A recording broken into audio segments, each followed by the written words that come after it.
There's no time. Lost. Times. Darkness.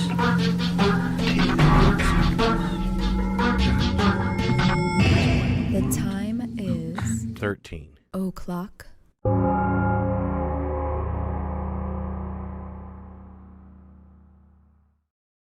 Hey everybody, what's going on? It's Wednesday night. Tom's here, his beard is here. Yep. Mostly it's the mustache you can see on Yeah, I got a beard, camera, too. but Yeah. you do have the beard as Yeah. well. And I am wigless today. I'm actually like rocking my actual hair. I was so tired today, and I was just like, I don't even feel like wearing the wig today. You know what I mean? But my hair is actually not that short. It's just I have it pulled back like in a ponytail back there because, like I said, it's kind of hot in here. So, you know, Zach says he likes it, so that's good. Everybody's starting to come in. Yeah, how's everybody doing? Yeah, we got an interesting we got spiced rum and ginger ale today. Yeah, somebody suggested it. It's pretty good. Mrs. Evans Arty Party said, Jenny, you look so pretty. Thank you very much. We're gonna have a spooky space show today about space programs and astronauts lost in space and Lost like and that. getting killed and Getting stuff like that. killed. Because I actually didn't realize, but it's considering how dangerous it is to go into space. I imagine they haven't really lost all that many astronauts. There's really only 3 that technically died in space. Like they have they have a bunch that died. I think it's 19 is the official count, but most of them died either on re-entry or on launch. we're like talking about Americans pretty much though. No, cosmonauts also. All right, yeah, I wouldn't believe a word the Soviets said. Well, I want to get into that Yeah. too because a lot of the stuff from back then that has been declassified, like because there was some stuff that they kept secret, but they know about it now. They probably lost hundreds. Well, I don't know. Like Yeah. I said, I don't know because but we'll get into that when we get into talking about lost cosmonauts and all that kind of stuff. But I'll probably save that till last. But like I said, there is some stuff that happened in the Soviet Union like back then, like people that's usually during training, and there was one that was like really horrifying.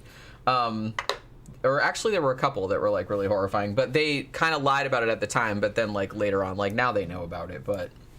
Everything's been declassified, so everybody knows about it now. But you know what I mean. I like the term. Danny Rowling says, "I like the term cosmonaut better than astronaut. It sounds cooler. It does, doesn't it? I mean, what are you gonna do?" Let's see. The Chinese went to the dark side of the moon. There is no dark side of the moon. Well, it's dark from our Yeah. viewpoint. Well, when the sun, it's also dark from. The darkness goes all the way around it. Phases of the moon. Yeah, that's true. It's all dark. That's exactly what they said in the damn on the Pink Floyd album Dark Side of the Moon. He goes, "There's no dark side of the moon, really. It's all dark. It's all dark. It's just It's so deep, man. yeah, it's all dark. Yeah, the front of it gets dark. When the moon gets blotted out." Mrs. Evans Arty Party said, I'm a teacher, and I'll never forget the teacher that died on the Challenger crash. Yeah, I want to talk about that a little bit, too, because I vividly remember when the Challenger explosion happened. Interestingly, it happened, you know how I always remember the date? Because it was my little brother's 10th birthday, and he freaked the fuck out. Because it was his birthday, and he thought that, he was only 10, and he thought that, like, it was somehow, like, to do with him. Like the shuttle exploding, you know what I mean? But I remember like being in school. I didn't see it happen on TV. We saw it later, but like some people had seen it because I think we were at lunch or something. But then like when we were coming back to the classroom, I think I was in junior high. Yeah, 86. I was in junior high. So we were coming back and somebody said the shuttle exploded. And we were like, "Fuck off! They did not." Like we thought they were kidding. No, it vaporized. But then it didn't necessarily vaporize. Like it blew up, but. It blew up. Yeah. It was pretty fucked up. It was pretty fucked up. But yeah, we can talk about that. And then I'd forgotten that the Columbia also exploded in 2003. So I want to talk about that too. Yeah, on re-entry, burned up. Yeah, so that's what I mean. I kind of feel like a lot of the astronaut deaths happened during, like, shortly after launch or during re-entry mostly. Not that many happened like in space. You know what I mean? Well, based on some of the stuff that I saw when it came to the Russian space program, it was secret. You only heard about missions that survived. You know what I mean? That were, excuse me. You only heard about missions that were successful. I think people believed that a lot of guys were killed during the training and testing because they had a bunch of launch pad explosions we never heard about. You know what I mean? They kept it quiet. Well, I have some of those. Like I said, it's all been declassified now, Yeah, so I do have some of those. They admit to how many people died. Well, there was a bunch that I found. Okay. Like I said, so we'll get into that in a little bit. So it seems like it's common knowledge nowadays. But yeah, back then they did actually try to keep it a secret, but not so much anymore. Danny Rowling said, supposedly there's a conspiracy theory about the Challenger crash that the astronauts faked their deaths and are still alive. Of course there's a Yeah, they're conspiracy hanging out with about Elvis. that. Yeah, I'm sure. And Bigfoot. Yeah. That's fucked up. Yeah. I mean, all these people are dead. That's not funny. You know what I mean? And they died in like the most horrible fucking way possible. Yeah, I think they screamed all the way down, didn't they? On some of those. No. I don't know if that was like a later urban legend. Okay. Basically, I don't know. I guess we can talk about that. But all they have on tape, they said, is one of them. They're like, basically, they just heard one of them go, "Uh-oh," and then like it blew up. That was it. Okay. Now they think that they were still alive, like because when the thing came off, like it kind of went up, and that the front where they were wasn't like detached. But they think that the depressurization was so quick that they probably died like within 40 seconds. Yeah. Like before, so it wasn't like they were like all the way down to the ocean. You know what I mean? Right. Because I hope not, because that would have been fucking horrifying. But it probably happened quickly. Yeah. You know what I mean? Like before impact. Like I said, I hope so. Because depressurization, and we'll talk about a couple of those, because there are a couple of those really fucked up cases that happen like that, like including a Soviet one. Usually that happens within like 20 to 40 seconds. You know what I mean? Yeah, and if you're re-entering and the hull or the cabin gets compromised, a jet of super hot flames going to come through there and just kill everybody pretty instantly. It wouldn't cook you. You know what I mean? It would kill you. That's how hot it would be. It's coming down at like what, Mach 16? Yeah, something. So, it's just, might as well just shine a damn laser beam in there.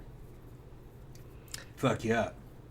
Yeah, I mean, yeah, Zach said there's so much existential stuff about outer space that scares me. Like, how far does space go? What if we're existing in a giant box or something? Well, I think that the reason that a lot of people, because I found like a bunch of videos about this kind of topic, and I think it's just because even though, not that we know of, that it hasn't really happened, because that now they have like fail safes against it, but just the idea of, like I said, doing like a Major Tom and kind of being out in space and then getting detached, like if you're on a spacewalk or something, then just drifting off into space, and it would take you a while to die, you know what I mean? Because if you were still in your spacesuit, I was watching like a video earlier, and they said, well, if that happened, they're like, obviously, they have all kind of stuff now. Like nowadays, they even have a little button on the suit that automatically takes you back to the space station or whatever the hell. So they have that now because they developed that. But they have like tethers, and they're tethered to each other and all this other, and they have jetpacks and all this other kind of stuff to kind of keep that from happening. But they said, if it did happen, you would probably be floating around out there for like 7.5 hours, like until your oxygen ran out. And you'd like just be out there going, huh, like just looking at the blackness. It wouldn't be much to look at. Like for 7.5, I can't even imagine what that would be like. You wouldn't even have That's a sensation of moving. That's horrifying. You wouldn't even have a sensation of movement. You'd just feel like you were sitting still. Yeah, well, that's what, in a way, that, to me, like, that makes it even more horrible. Yeah. Because you just be, like, sitting there in a fucking, like, you were in some kind of limbo state. Yeah. Eek. Vast blackness, bunch of stars. No, You're not thanks. even moving. I'm not cut out to be an astronaut, sorry. No sound. That's what I'm saying. Oh, that would be awful. So I can really see how that's like that's some creepy shit that like people think about, because that's like a really, I just can't imagine what that would be like. I can't imagine what that would be like. Zach said, the idea that there are black holes moving through the universe on their own is one of my most upsetting concepts, along with supervolcanic eruptions and brain aneurysms. Yeah, it can happen at any time. Yeah, and that's, I mean, statistically it's probably unlikely, so it's probably like not worth worrying about, but I mean, I think I'd be more worried about a brain aneurysm, because out of those three, just off the top of my head, that's probably the most likely to happen to you specifically. And even then, it's probably not that statistically likely. But I mean, there's a lot of stuff out there. One of the things that's out there is rogue planets.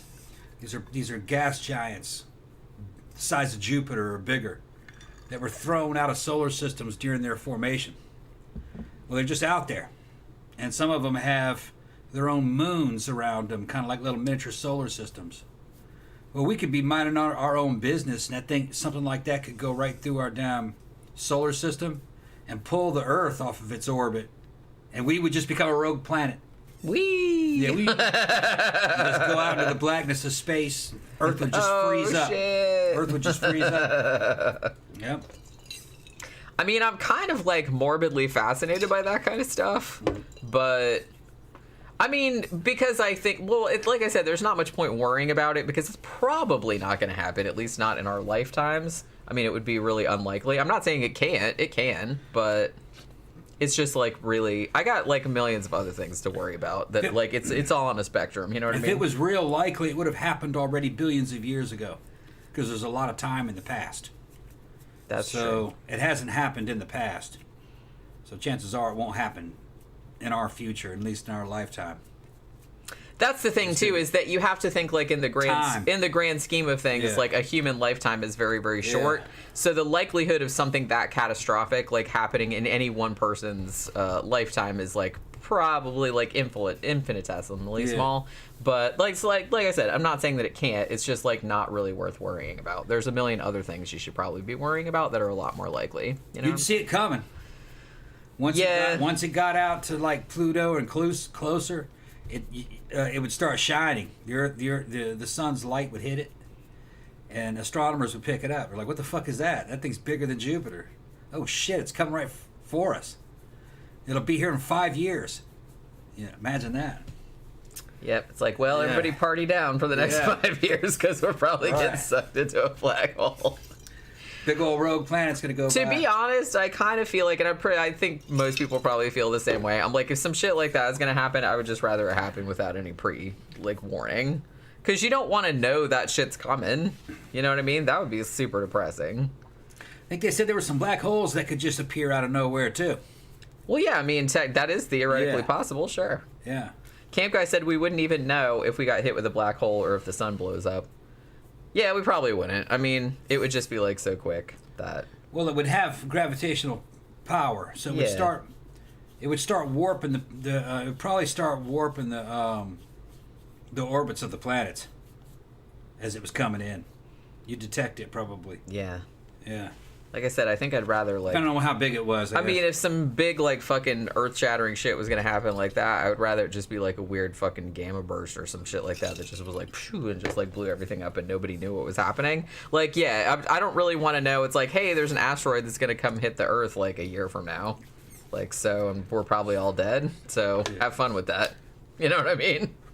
So, I don't know. That seems like not a lot of fun. Grampler says, statistically, uh-oh and hold my beer and watch are the two most common pre-death phrases.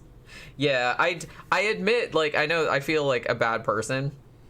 But when I read that about, like, the Challenger thing, that, like, that was the only thing that they heard over the thing. Like, one of them just saying, uh-oh. And then, like, I was just like, yeah, uh-oh. That's true. Yeah, Ken Knox says, y'all saving the day for me. Work is a drag. Thank you, Tom and Jenny. Well, you're very, very welcome.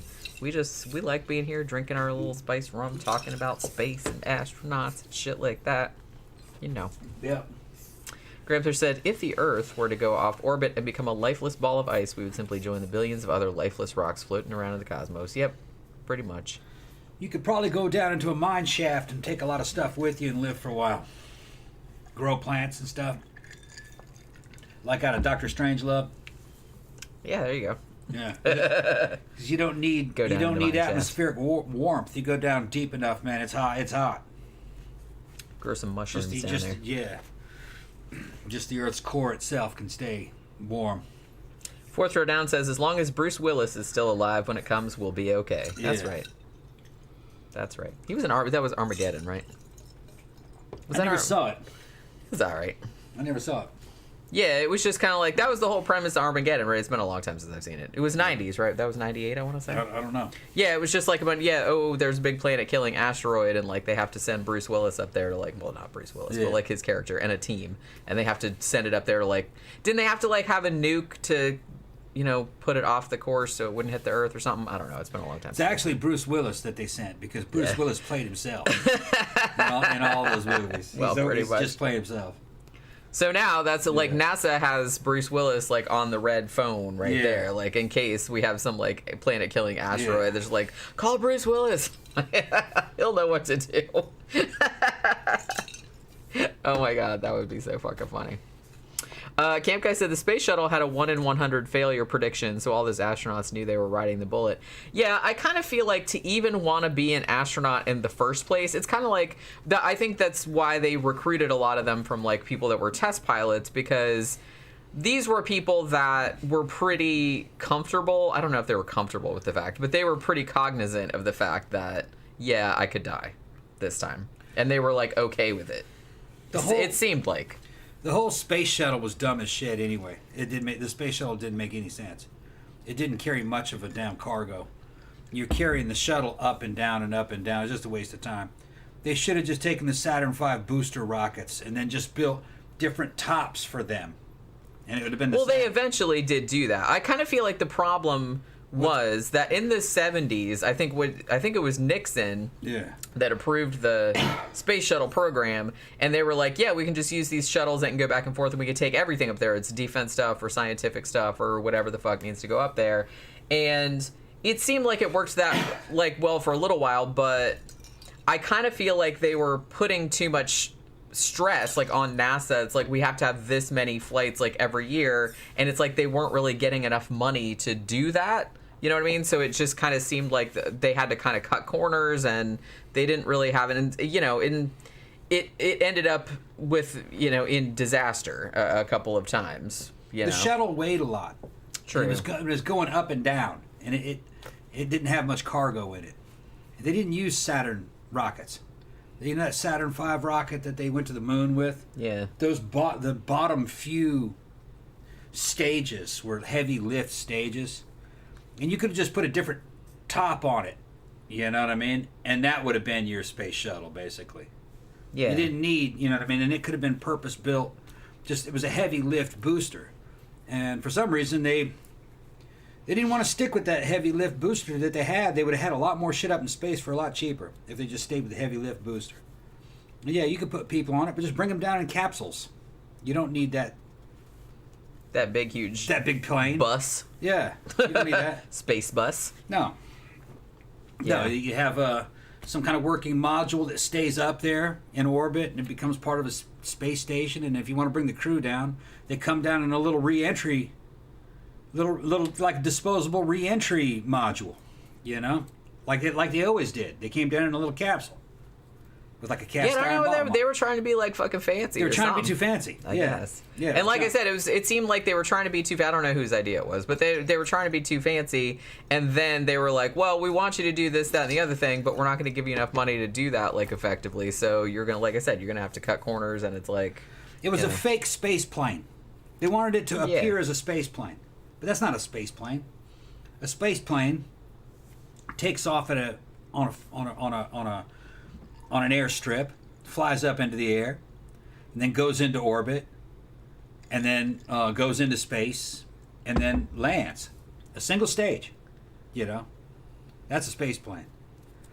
For some reason, they wanted the space shuttle to be kind of like a space plane. It didn't make any sense. It was bad. Yeah, I mean, in hindsight. Yeah.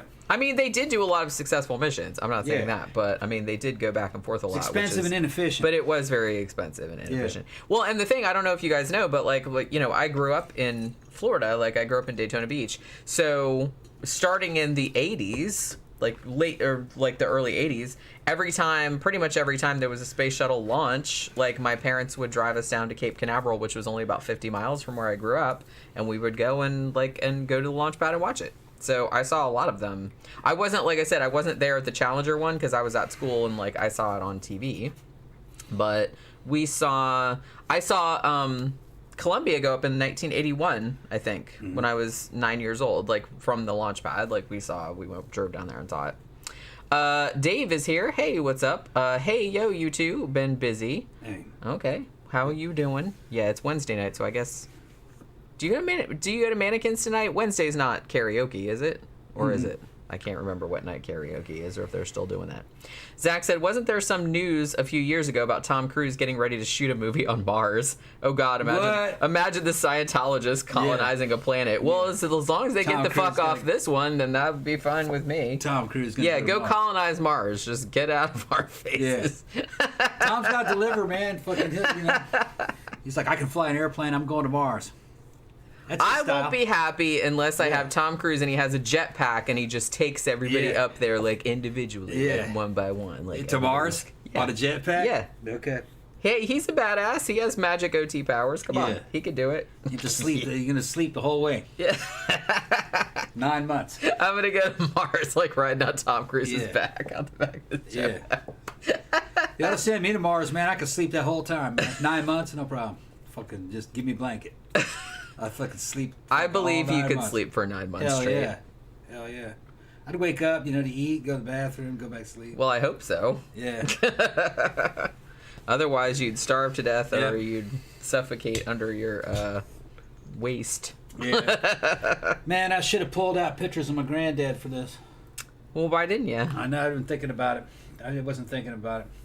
My granddad, Charlie Weems, was an aerospace engineer, and he worked for McDonnell Douglas, Grumman, Aerospace, and General Atomics. He was on the Saturn project. Helped build the F-15 Tomcat. No, F-14 Tomcat. He did the fuel injection system to that. On the Saturn V rockets, on the boosters rockets, he engineered all the electronic systems and the explosive bolt systems to separate the stages. He did all kinds of shit. He most of it was down there in California, is where he was working. But one of the most interesting ones that he was on, I didn't find out till much later, and I found out through my uncle. His name was Charlie Weems. So it was like, his dad. I didn't know it, but he worked at General Atomics on the fucking Project Orion, which was a nuclear external combustion rocket. And he was working on that because he was good with explosives and rigging explosives, and that was part of the test rigs involved fucking high explosive pellets to blast this shit up into the air, and they evidently had a bunch of working models. According to he never told me about it, but his son, my uncle Charlie, told me some of the crazy shit that they were doing on that project. He told me over the phone much later, after a lot of that shit was declassified. My granddad told him some of the stuff that they were working on. But when Orion was going to be ready, you could launch it from a barge out in the middle of the ocean, and it would just leave. It would leave Earth's atmosphere riding on a damn wave of fucking nuclear plasma. And once it was up there, it just stayed up there. And it had a nuclear power plant in it that came out of the submarines that they were building. So it had a lot of electric power, and everything was just all mechanical. They didn't even have computers, mechanical computers, and the engine was mechanical. The engine was just a glorified Coke bottle machine. It would just throw fucking 3 atomic bombs out the back of it per second, and the bombs were the size of like a tuna can, and they went through a fucking electromagnetic field to arm, and then it went through another one to light the fuse, and they detonated like just a split second later behind the craft. There was a big shock absorber to absorb the fucking blast. You could get to Saturn in fucking a month. I think it was Jupiter or Saturn in a month. It was fast, real fast. You had to thrust half the way there, turn it around, and then fucking thrust to slow down to arrive. But it was, we'd have been putted all over this fucking solar system had they made those. But Kennedy killed it. You know, it's weird. My grandfather also worked for NASA. Yeah. In Florida, for a long time. Yeah. He was an electrician. He didn't directly work for NASA. He worked for the contractors that NASA was hiring. So No, my grandfather worked at actual He worked NASA. at NASA? Yeah, Okay. like in Cocoa Right. Beach. Yeah, he used to commute there for like years and years before he retired. But they were making weird shit back in the 60s, 50s and 60s, and shit that'll never see the light of day. Just, you know, some of it just rumored. And Charlie just told me that some of it was, you know, nuclear-powered aircraft, that kind of stuff. Which that was like all kind of treaty violations. But they were doing it anyway. They were nuclear-powered bombers. It was one of the things that they were working on. Dave said, yeah, he's going to Mannequins. They have a gong-style show, like Gong Show, for cash. Yeah. And then they have karaoke afterward. We haven't been to Mannequins in a while, actually. But, you know. Yeah, we need to go. Yeah, on a Friday. One of these days. You know what is this weekend, and I totally forgot, Sure. is Absolution in Tampa. But, I mean, that's kind of a long drive. They're letting us in for free because I did all the posters and stuff, but... Yeah.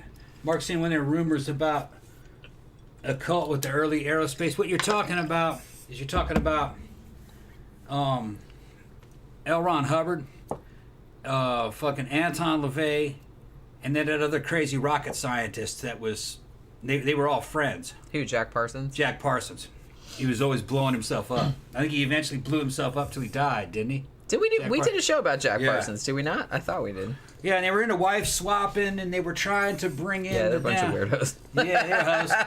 Fucking, they were into wife swapping, and they were trying to fucking breed the Hizet's cataract from fucking Dune or something, you know? Yeah, it was like some being, shit like that. Basically Yeah, shit like that, it was, you know? It was weird. Dudes were tripping. Probably literally. Yeah.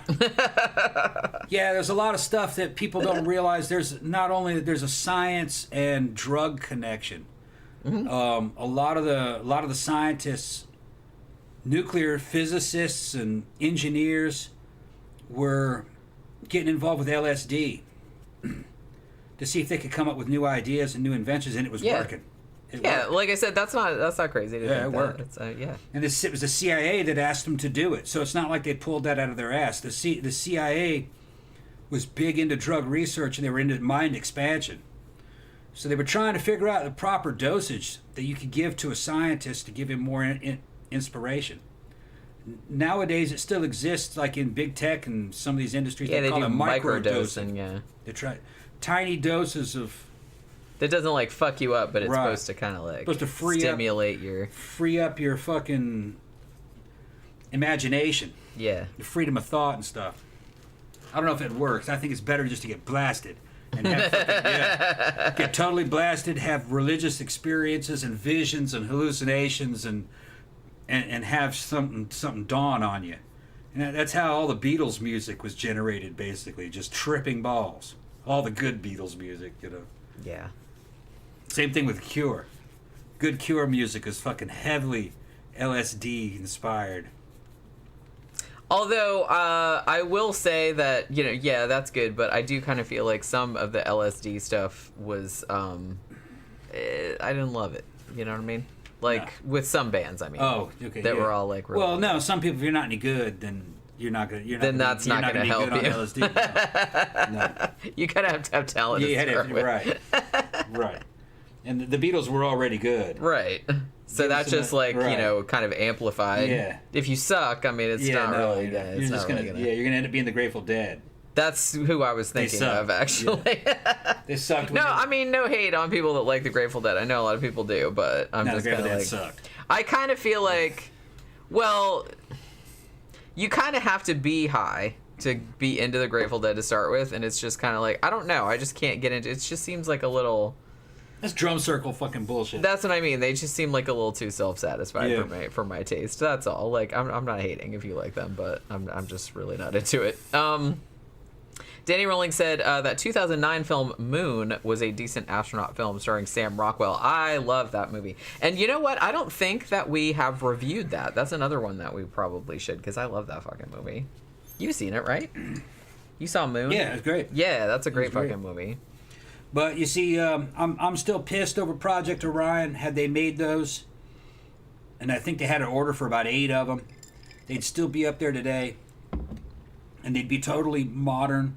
Nowadays, you could they'd have them all outfitted with modern computers, and you could keep them refueled with regular rockets, and SpaceX rockets could take all their fucking nuclear fuel that they needed, and we would have fucking totally explored the solar system by now with those. All the moons around Jupiter and Saturn, we would have been to them all had they done that. It'd have been well worth it. It did leave nuclear waste into the atmosphere launching them, but they did the math, and launching all of them still would have been a fraction of all the radiation that was left in the atmosphere from the nuclear above ground testing that they were doing. So it wouldn't have made any difference, not in the big picture, you know. So just for exploration, they should have just done it, because it wouldn't have made any difference, because we were exploding fucking atomic bombs on the surface anyway during that period. And each launch was only equivalent to like one of those bombs, and I think we let off like 40 or 50 of them. It wouldn't have made any difference. Caitlin Higgins said, did you guys hear about the space hotel that's supposedly under construction and set to launch in 2025? I think I kind of heard something about that, but I don't really know like any of the details or anything like that. Yeah, he says highly unlikely. What's that? Space hotel? Yeah. Under construction? No. I don't know. I don't see it happening that soon. People are not going to spend money to be floating around. John Rumbleslap says, Grateful Dead, Fish, Dave Matthews Band, and Black Crowes had a festival in 1994, and they're still playing to this day. Yeah, see, that sounds like... I don't know, man. It sounds like like the lineup from hell. Like I said, I know people like that. It's just not my thing. It just seems like a little bit too much like, let's all drop acid and then we're gonna sit here and like noodle around on fucking our instruments for 5 hours and everybody. And I'm just like, I don't know. It just seems really boring. It seems really boring. That's all. Zach says, by the way, can you imagine sleeping in zero gravity? I'd kill to try that. Yeah, I kind of wonder about... I mean, I'm not going into space, because fuck that. It's just kind of like, you know, you can call me a weenie if you want to, but I'm not going into space, and I'm not going to the bottom of the ocean. I don't really need to go to either of those places. I'm sure it's, like, not fun, and it's, like, really scary, and I don't think so. But, I don't know. It would be kind of nice to be able to sleep and not... not have like uncomfortable, there's just like no pressure anywhere. That might actually be kind of nice, but they can simulate that like on Earth though, so I don't want to have to go in space to do it. All right, so do you want to get started on this? Go ahead and do it. On this thing, although probably talk for a minute because I kind of should go to the bathroom first. Yeah. All right, I'll tell you why they went ahead and they canceled that Orion, because I remember what it was now.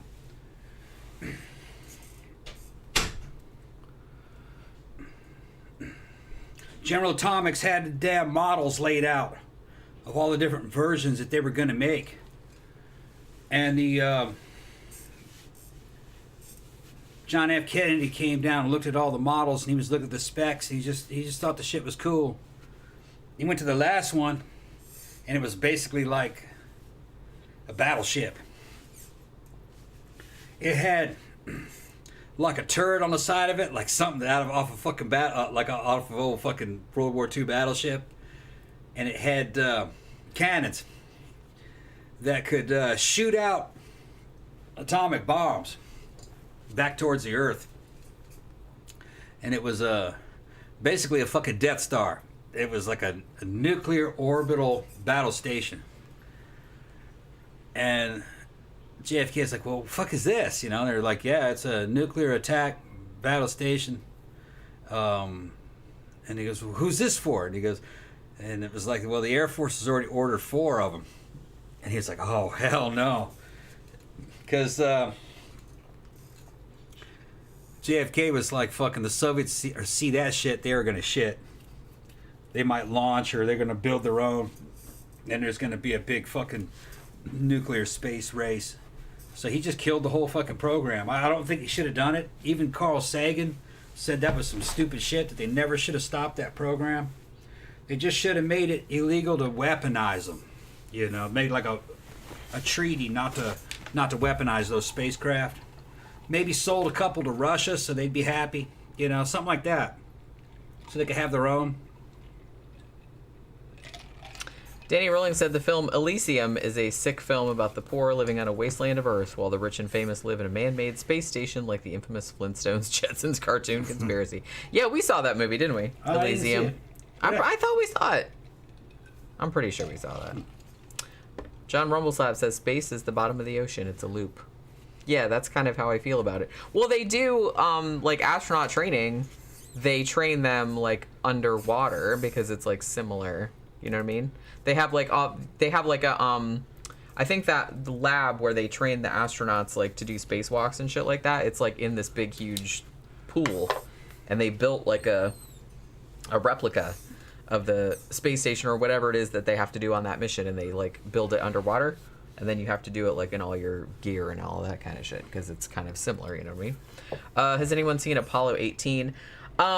I haven't seen it, but I watched a video about it for some reason. Oh, I think it was because it was Ryan Hollinger, and I always watch his videos, even if I haven't seen the movie that he's talking about. And he did talk about that movie, and I think a lot of people didn't like it, but I think that he kind of liked it. It looked kind of good. You know what I mean? So I was like, I don't know. I might get around to like watching it one of these days. One of the best space movies we ever saw was me and Jen saw a documentary in the theater a couple years ago.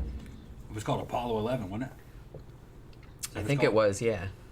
And it was the moon shot, all real.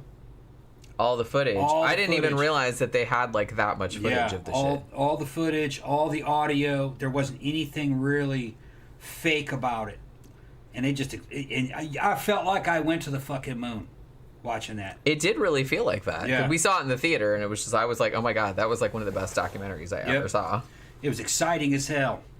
And throughout the whole mission, it would come up and they would explain what's going to happen. There would be old 1960s diagrams of the ship rolling over and things unfolding and things reaching escape velocity and how that was going to happen. And it was like some dude from back in NASA in 69 telling you how it was going to go down. And I felt like I was backwards. I was back when I was like 2 months old. That's how old I was during that launch. I'm 2 months old. I'm going to the moon. Like, I wasn't even born. That's right, 1969, man. You tell me we're going to the moon. You know? Back when every dude... Well, it's just funny because, I mean, even, like, everybody knows, like, how that mission turned out, obviously. Yeah. But... even so, like, when you watch the documentary, it's still, like, really suspenseful. Yeah. Like, you're like, oh, shit, this might not work out. It's like, oh, yeah, it did work out, but, you know. Yeah. I mean. And all those dudes were fucking like my grandpa, which are those pocket protector white boys with the birth control glasses and the fucking voices and the ties. Yeah. Short sleeve shirt. Little paunches. Little paunches, yeah, that's right. And this is little mission control. Hairlines. And today we'll reach this and just going on like that, you know. And here we go. It's 409er, and today on the 4th we will launch, and launching the Eagle will launch. You know, like they sounded like that, you know. Pocket protector. Nerdy motherfuckers. They didn't have a calculator. They pull out that fucking, what was that thing that they called? What was that thing that they used? Oh, yeah, I know what you're talking about. They didn't have calculators. Why can't it was a round disc, and they would turn, and then it was slide rule. Yeah, slide rule was one of them, and then they had those little round discs that they could turn it. Mechanical computers. I mean, that was like some hardcore shit back then. Everything's so easy nowadays. Back then, they had to figure some shit out. You talk to those motherfuckers, you had to have a pen in your hand. That's right. You had to have a pen in your hand, and they were going to pull out a fucking slide rule, and they were going to pull out one of those little plastic fucking discs that they'd rotate. That's the only way you could talk to them. True. That's who we're talking about. It's funny that it's like they looked... It's just kind of like whenever you see kind of like those old you know, kind of the like shorts and stuff like from the 60s, like the 50s and 60s. Like all the dudes in that looked exactly the same. It's almost like they all came out of a factory or something. They all look like Japanese guys. They all dressed like Japanese guys. They all had like the same like shirts and like you said the pocket protectors and the glasses and the receding hairlines and the little paunchy and little wide midsection. ties. Yeah, and the little ties and everything. And they like were that. short sleeve dress shirts. You know, with a watch. Yeah. Yeah. Because you had to have a watch back then. I kind of feel like most people don't wear watches nowadays. Because it's on your phone. Yeah, why the fuck you need one? Yeah. I mean, unless you like want to impress people, going, no, you get a Rolex. Yeah. Everybody's they're fucking funny, man. No one cares. Then they would go to the nightclub, and the nightclub in those days had booths and a stage. Cigarette girls walking around, pom-poms on their booties. Little thing. They'd go to like that. And then they would just write down secret shit and designs for fucking how to break the sound barrier on a fucking dinner napkin. They'd be drawing that shit out like that, and then they'd curl it up and throw it. Oh, don't you throw that, pick that up. And they'd try to tear it and set it on fire and shit, you know, because bitches got to write shit down on a napkin while they're drinking scotch. That's how they worked, man. And having a nice blue steak. Nice blue steak. Some 18-year-old girl with pom-pom on her booty like a little fucking bunny rabbit. Did you remember those? You remember those little frilly fucking things that they'd wear? Yeah. Little frilly underwear with a little short mini skirt. Yeah. Fucking, that's how the 60s waitresses. Yeah, I remember. I remember it. It was like classy restaurants, like the Velvet Turtle and shit. The Velvet Turtle. Yeah. Danny Rolling's telling some dad jokes. If Yeah. athletes get athlete's foot, what do astronauts get? Mistletoe. Uh, Why are there not more dog astronauts? They're afraid of the vacuum. You know what's something like fucked up that I kind of heard while I was researching this show is that, you know, like, this is like terrible. This kind of upsets me a lot. But you know how they sent animals up in space, like before they sent people up in space, like dogs and monkeys and stuff? Apparently some of those animals are still like out there floating around. Yeah, dead. Well, obviously. And every now and then, like some astronauts, like human astronauts, that go up there like on a mission, we'll see one like kind of floating by, like, hey, it's dead for the dog or whatever. Oh, really? That's what I heard. That they still like that they still like see them. Like, how'd the dog get out? Well, no, I'm saying like in the capsule. Oh, They're just like, oh, that's like the dead dog in the capsule that's still like going around the Earth or whatever. I was like, that's fucked up. For some reason, that upsets me more than like the people dying. Those would be worth something one day. They'll probably retrieve them. Jesus Christ. Because they'll be relics. Space junk. It's funny. Yeah, there's all kind of. Space junk. There's all kind of crap like floating around up there. And Justice for Me says, I worked for a government contractor and we had our share of engineers. Brilliant people, but a lot of them had the social skills of a fence post. Well, yeah, I mean, that's the thing. They kind of have, like, more important shit to do, I guess. Which is, yeah that's fair enough. I don't think it was this bad back in the 60s, though. I can show you pictures of my granddad. And it's because they didn't really have nerd culture. Nerds were kind of... It was... Normal guys could be nerdy. As a matter of fact, normal dudes were supposed to be kind of nerdy back then. They didn't really have cool guys. There was no such thing as cool guys. Not really. As cool as you're gonna get is like if you watch like yeah, that's the way it was. Yeah. Because that like my granddad was not in the fucking the age of Aquarius generation. You know what I mean? He was already too old, so he was like something out of the 40s. Like something out of World War II. And they were just kind of formal and nerdy and kind of stiff. Like, as cool as they're going to get is like if you saw on Dr. Strangelove. You know what I mean? Like fucking General Bucky and shit like that. They were like that. Yeah, like you said, there didn't really seem to be a big delineation between... I kind of feel like that was more like an 80s thing, where there was just like, you know, jocks and nerds. Yeah, they didn't have that back then. Yeah, I think that was like a different kind of... They were merged into the same thing. Dynamic, yeah. They were kind of merged into the same thing. Yeah, Zach said, let's not forget how many of them were probably autistic, too. Yeah, I think a lot of them probably were. And let's see. Okay, so, are we ready to, like, get into this? Because I got a few, like... Yep. I got some shit we got to talk about. So this first case, what we were talking about before about the Soviet Union like covering up a bunch of stuff. This guy was one of the first astronauts. He actually died during training. He didn't die in space, but they covered up his death for several years. But it's been declassified since then. So this guy's name is Valentin Bondarenko. And he was a Soviet fighter pilot, just like the Americans did. They usually recruited their astronauts, or cosmonauts rather, from fighter pilots. Yeah. So he got selected in 1960 for training. So he was actually chosen to be among the first group of, I think it was only like 18 or 20 people that they chose at first to be cosmonauts. Yeah, hold on one second. Just like, who was that said that they were autistic? Zach. Zach, yeah, no, Zach, I'm going to disagree. They were basically more like jocks back in those days.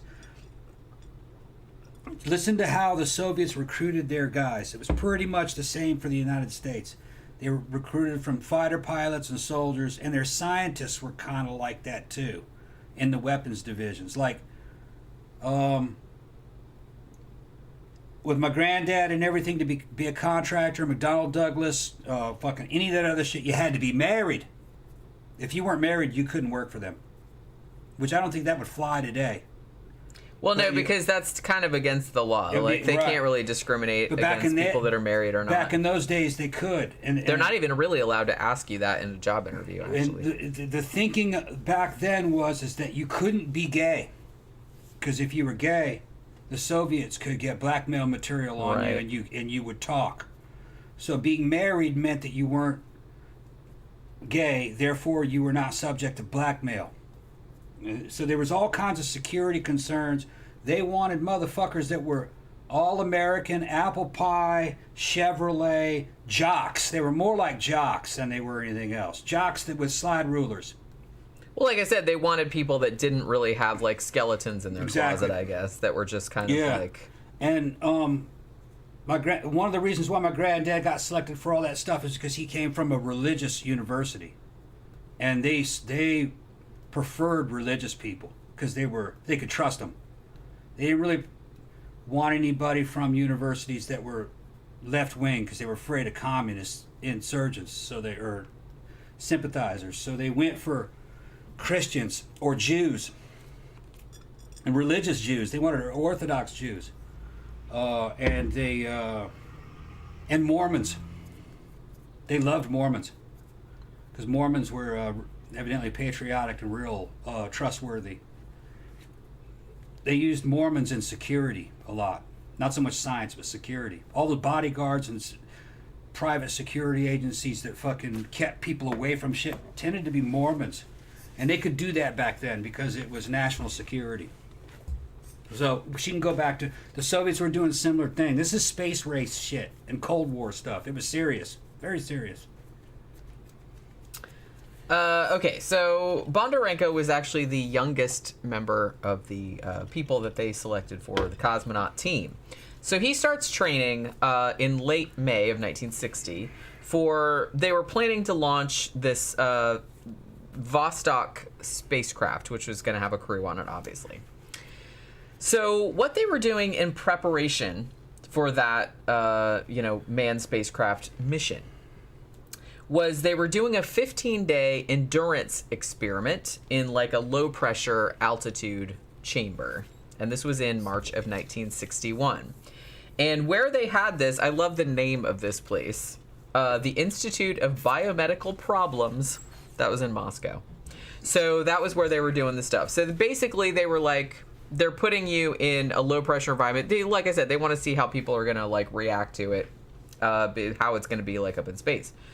So this chamber's atmosphere was about 50% oxygen. So he had been in there, like I said, for several days, and for whatever reason, like he kind of like had knocked off work for the day. He took off. They had like biosensors on there, like monitoring all his vitals and stuff. So he takes them off. And then he has like a cotton ball that had alcohol on it, and he just kind of like washed his skin off, like because to get all the glue off or whatever from the biosensors. So then he, not thinking, I guess, because like I said, he'd been in there for several days without incident. But this alcohol-soaked cotton ball, he then like kind of, I don't know if he like chucked it, if there was like a garbage can and he just missed, or I'm not really sure like what exactly happened. But he throws this alcohol-soaked cotton ball and it landed on this electric hot plate that he had been using to brew tea on. So the cotton ball had alcohol in it, like I said, 50% oxygen environment, low pressure, and it ignited. At which point, Bondarenko tried to smother the flames with the sleeve of the coveralls that he was wearing, which were made of wool, and those caught fire because, like I said, oxygen-rich atmosphere. Now, so he's burning to death in there. And because of the pressure differential between the inside of the chamber and the outside, there was a doctor that was like watching him, but like going, oh my God, he's burning to death. But he couldn't get the door open for like half an hour because of the different, like he couldn't get it open. So basically Bondarenko's clothes burned until pretty much all the oxygen in the chamber was used up, and he had 3rd-degree burns pretty much over his entire body. So the attending physician basically said, I was trying to, like, he was still alive when they finally got him out. Damn. Yeah. I'm sure that was 3rd-degree burns all over his body. Yeah. So they pulled him out and he was still alive, and they were trying to start an IV drip, and the only blood vessel they could find to put the needle in were on the bottom of his feet where his boots were. Yeah, everything else was like fucking burned and shit like that. So he lived for 16 hours. Yeah, it's better that he died. Yeah, I mean, Jesus fucking Christ. So yeah, he get burned up like that, man. You don't really want to live. That's what I mean. I mean, that would be the fucking worst because it's not like you can recover from that. You know what I mean? And from what I've heard, that, I mean, really like 3rd-degree burns and stuff like that, like that's one of the most painful things that a human can experience. I think at 3rd, all the nerve endings are gone at that point, but still, it's fucking no. You never really recover. That's what I'm saying. You know, it's like you wouldn't.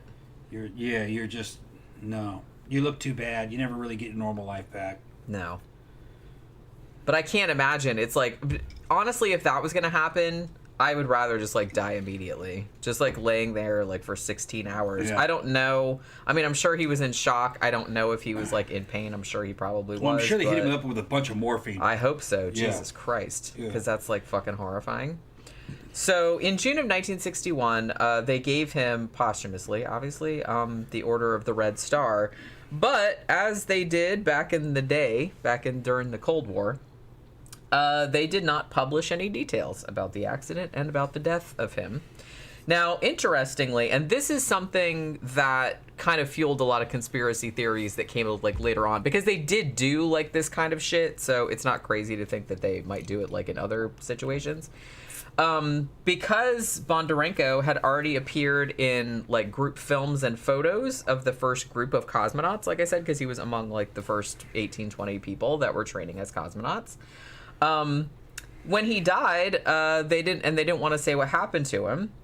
So basically they would take like the pictures and they would kind of like, they didn't have Photoshop back then, but you could still kind of erase people if you were, if you knew what you were doing. So sometimes they would like kind of just erase him out of the photos, and they wouldn't tell anybody like what happened to him. So there was that too. So basically there was kind of like, finally, I think it came out at first in 1980 in the West, and then in 1986 they actually had a Russian writer that published like a thing about it. So they did actually like admit it finally for a Soviet audience. I think like a Western audience got it first, like what had actually happened like in 1980. So there was that. But yeah, he got like airbrushed out of like all the photos and stuff like that, which is fucking crazy. And I don't know. So like I said, they did do that kind of stuff because they do have like, because I even saw like pictures of like the original photograph with him in it, and then like the photograph that they published subsequently that had him airbrushed out. So they did do that kind of stuff, like, to try and, because they're like, they didn't even launch him into space, but he fucking died, and they didn't really want anybody knowing about that. Yeah, they did that with everything. So yeah. But like I said, they did actually find out about it like in 1980. Guys that went to prison were also airbrushed out of everything. The Soviets were masters at fucking removing you from the fucking photo. Yeah. There's a famous one where it's like Stalin with fucking 7 or 8 guys walking on the pier, and he's smiling, and fucking one by one over the years, every one of those guys was fucking airbrushed out of that photo until it's eventually just a picture of fucking Stalin walking down the pier. But they Which had, is like, yeah, they just it's really funny when you think about it. And they did it one at a time over the years. But I saw an interview with KGB guys that said that they did that shit on purpose because it was a demonstration of ultimate power, and it made people like we can erase you from history. Yeah, it was they did it to make to make Soviet leaders in their Duma, or what they call their fucking government. They lived in fear. They were all controlled by fear. Even if and the higher up in the government you were, the more fear they had you under, because they didn't want any dissent. They could erase you. The average person wasn't in that kind of danger. They were in other dangers. But if you were in a fucking leadership position, your ass was on the fucking line. Especially when Stalin was around. Yeah, I'm like, people can erase me from pictures. I don't give a shit. I probably won't even notice. But yeah, that's the thing. But they erased this guy from photos because he died during training, like, in a horrible way, and they didn't really want anybody to know about it because they're like, well, we don't want it to look like our space program isn't up to snuff or that like we fucked something up. And even though, I mean, honestly, it didn't really have anything to do with the space program per se. It was just him kind of like making a dumb mistake. That's all it was. Like, he just had a cotton ball with alcohol on it, and he threw it, and it landed on a hot plate, and it just like ignited. So it was just like a freak accident. It didn't really have anything to do with, it not being like the space program, not like, you know what I mean. It wasn't like later on like some shit that actually happened in the United States or happened in the Soviet Union too, where it was actual shit that went wrong, like with the spacecraft. It was just like kind of a freak we had accident. a problem with that high oxygen content in the cabins later on too. I think that was the mercury. You'll probably get into that, the mercury incident. Remember what mercury? No, I didn't have that on there. You didn't have it? Okay. It's where the 3 dudes burned up inside the capsule. Oh, well, I have one like that, but it was like, it's a Soviet one. Oh, well, Okay. the Apollo 1, you mean? I thought it was a Mercury. No, yeah, it was an Apollo. That's What, Apollo 1. that's actually what I was going to talk about next. That's why I was confused, because I'm like, Right, Mercury, yeah, what I are you thought it talking was a about? Mercury capsule. That's right, No, Apollo, because it had 3 in there. Yeah, that's what I was just going to talk Mercury about only next. carried 1, I think. Because here's the thing, I kind of thought these aren't like in. I was going to put these like in, sequential order, like of time and everything. But then I was like, fuck it. So I just like put stuff in there. But they were talking about Bondarenko because his death had occurred like in a sealed high oxygen environment, obviously, and that's also what happened to like you what we were just talking about, like the crew of the Apollo 1, like also during kind of a training mission. Now, there was actually later, it's not necessarily a conspiracy theory, but there was like some speculation that, oh, well, maybe if the Soviets had said like what happened to Bondarenko, then NASA would have been like, oh, maybe we should like look into our, the design of the Apollo command module. Like maybe there's some kind of thing that we could fix there. But the thing about it is that kind of looking back at it, they're like, NASA was pretty well aware of that shit already. So it wasn't like the Soviets like keeping that from, I mean, that's pretty, I kind of feel like, high oxygen environment and being like really flammable. I kind of feel like that's physics 101. You know what I mean? They would have known about that. So I don't think that it was anything to do with like the Soviets not telling them anything like that. So now that was a good segue. So now let's actually talk about the Apollo 1 thing. I think they talked about this on that documentary we were just talking about. It was one of the biggest tragedies of the U.S. space program. Was, yeah. And this was, again, like during a training mission. Yeah, training, and it was just an accident. High oxygen content inside the capsules. Which I don't know why they wanted that. You'd think there'd be a way around that. They didn't want to wear masks? Well, I think, okay. So this is what happened.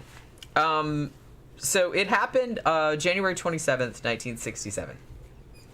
And the 3 astronauts that were killed were Gus Grissom, Ed White, and Roger Chaffee. And this was in the Apollo Command Module, and this was a pre-flight test at Cape Canaveral, which is not that far from here, actually. So they were actually, like I said, they were training for the first crewed Apollo flight. And this was going to be like an Earth orbiting mission, and it was going to be launched on the 21st of February. So that was like a little bit less than a month before launch. Now, this was supposed to be a test. They called it a plugs out test. And this was like the command module was actually mounted on the Saturn 1B on the launch pad, just like it was going to be for the actual launch. But the Saturn 1B didn't have any fuel in it, but they were just, they were doing a mock-up. So they were going to go through the entire countdown sequence. So the astronauts go into the capsule on the pad. Now, a bunch of like little minor problems kind of cropped up that delayed the test, while they were, trying to do it. There were kind of like failures in communication, like they couldn't like have radio communication with one another, shit like that. And Gus Grissom, they said, actually made a joke at about 6:30 p.m. It said, how are we going to get to the moon if we can't talk between 3 buildings? Which, that's a legit question. They also recorded at about a minute after that, there was like a surge, and they think that was maybe like a short circuit somewhere. And then there's kind of like, you can't really hear exactly what they're saying, like the cockpit recording. But a couple seconds after that, like after they recorded this, what they presume was a short circuit, one of the astronauts, they're not sure which one it was, says something that sounds like flames. And then a couple seconds after that, like one of the other ones, I believe it was Ed White, said, we've got a fire in the cockpit. And the fire actually spread through the cabin, like just in a couple of seconds. I mean, it was very, very quick. Then Chaffee says we have a bad fire, and then there's like then they all start yelling. So basically, the communication ended about 17 seconds after whoever the first person was that said something about fire or flames or whatever, and then they lost all communication, like all telemetry or whatever. Now the thing about the Apollo hatch, it could only open inward. And it was held closed by like a bunch of latches that were operated by ratchets. And it was also held closed by interior pressure, which was the pressure inside was higher than the pressure outside. So you had to like vent the command module before the hatch could be opened. And it took about 90 seconds to do that, like under, ideal conditions, which obviously these were not. So because the cabin had been filled with a pure oxygen atmosphere at normal pressure for the test, there had been a whole bunch of a really long time for the oxygen to permeate all the material in the cabin. The fire spread very, very quickly, and the astronauts had absolutely no time to get the hatch open. It had just happened too quickly. It was just like the fire. Were they in suits, pressure suits? You know what? I don't think they were, because for a long time, because you'll see that happened with the Challenger thing too, and they've changed it now subsequently, I believe. But for a long time, there's like during launch and stuff like that, they didn't wear the suits. Yeah, I think they do now though. Yeah, because all they had to do is just shut their visors. Yeah. During that fire. Yeah. They'd have been saved. Because Yeah. that suit can handle a lot of heat. Right. Especially for that short period of time. That's the thing. I think Yeah. for a long time, even up until the 80s, I think they didn't even wear the suits when they were like launching and stuff, which seems, in hindsight, that seems kind of like inadvisable. Like probably because the they suit, should you have. can just shut the visor. It's got its own. You could have it hooked up to its own oxygen. You wouldn't even need oxygen in the case of a fire. There'd be enough oxygen in the suit to get you through those few minutes while the fire was burning. Right. But I guess they just weren't thinking. I never would have been fucking around with pure oxygen anyway. I don't understand why. What were they testing? Pure oxygen is highly flammable. Well, yeah, obviously. That's like saying, let's flood the place with fucking gasoline. Yeah, it'll be all right. Be more likely to fucking vacate the oxygen. Make it all nitrogen, something real inert. So they can never burn. Now they do like nitrogen, oxygen, like a mixture. I'd flood that whole fucker with nitrogen through the whole launch and just breathe oxygen through a mask. In the suit. You know, no chance of a fire. Like I said, you're not getting my ass in there anyway. right. But if you did get my ass in there, I'm like, I want all the suits. I want I want a suit. I want like a fucking. I just want all the stuff like on top of everything. For you people that don't have any idea what we're talking about any of these Apollo rockets.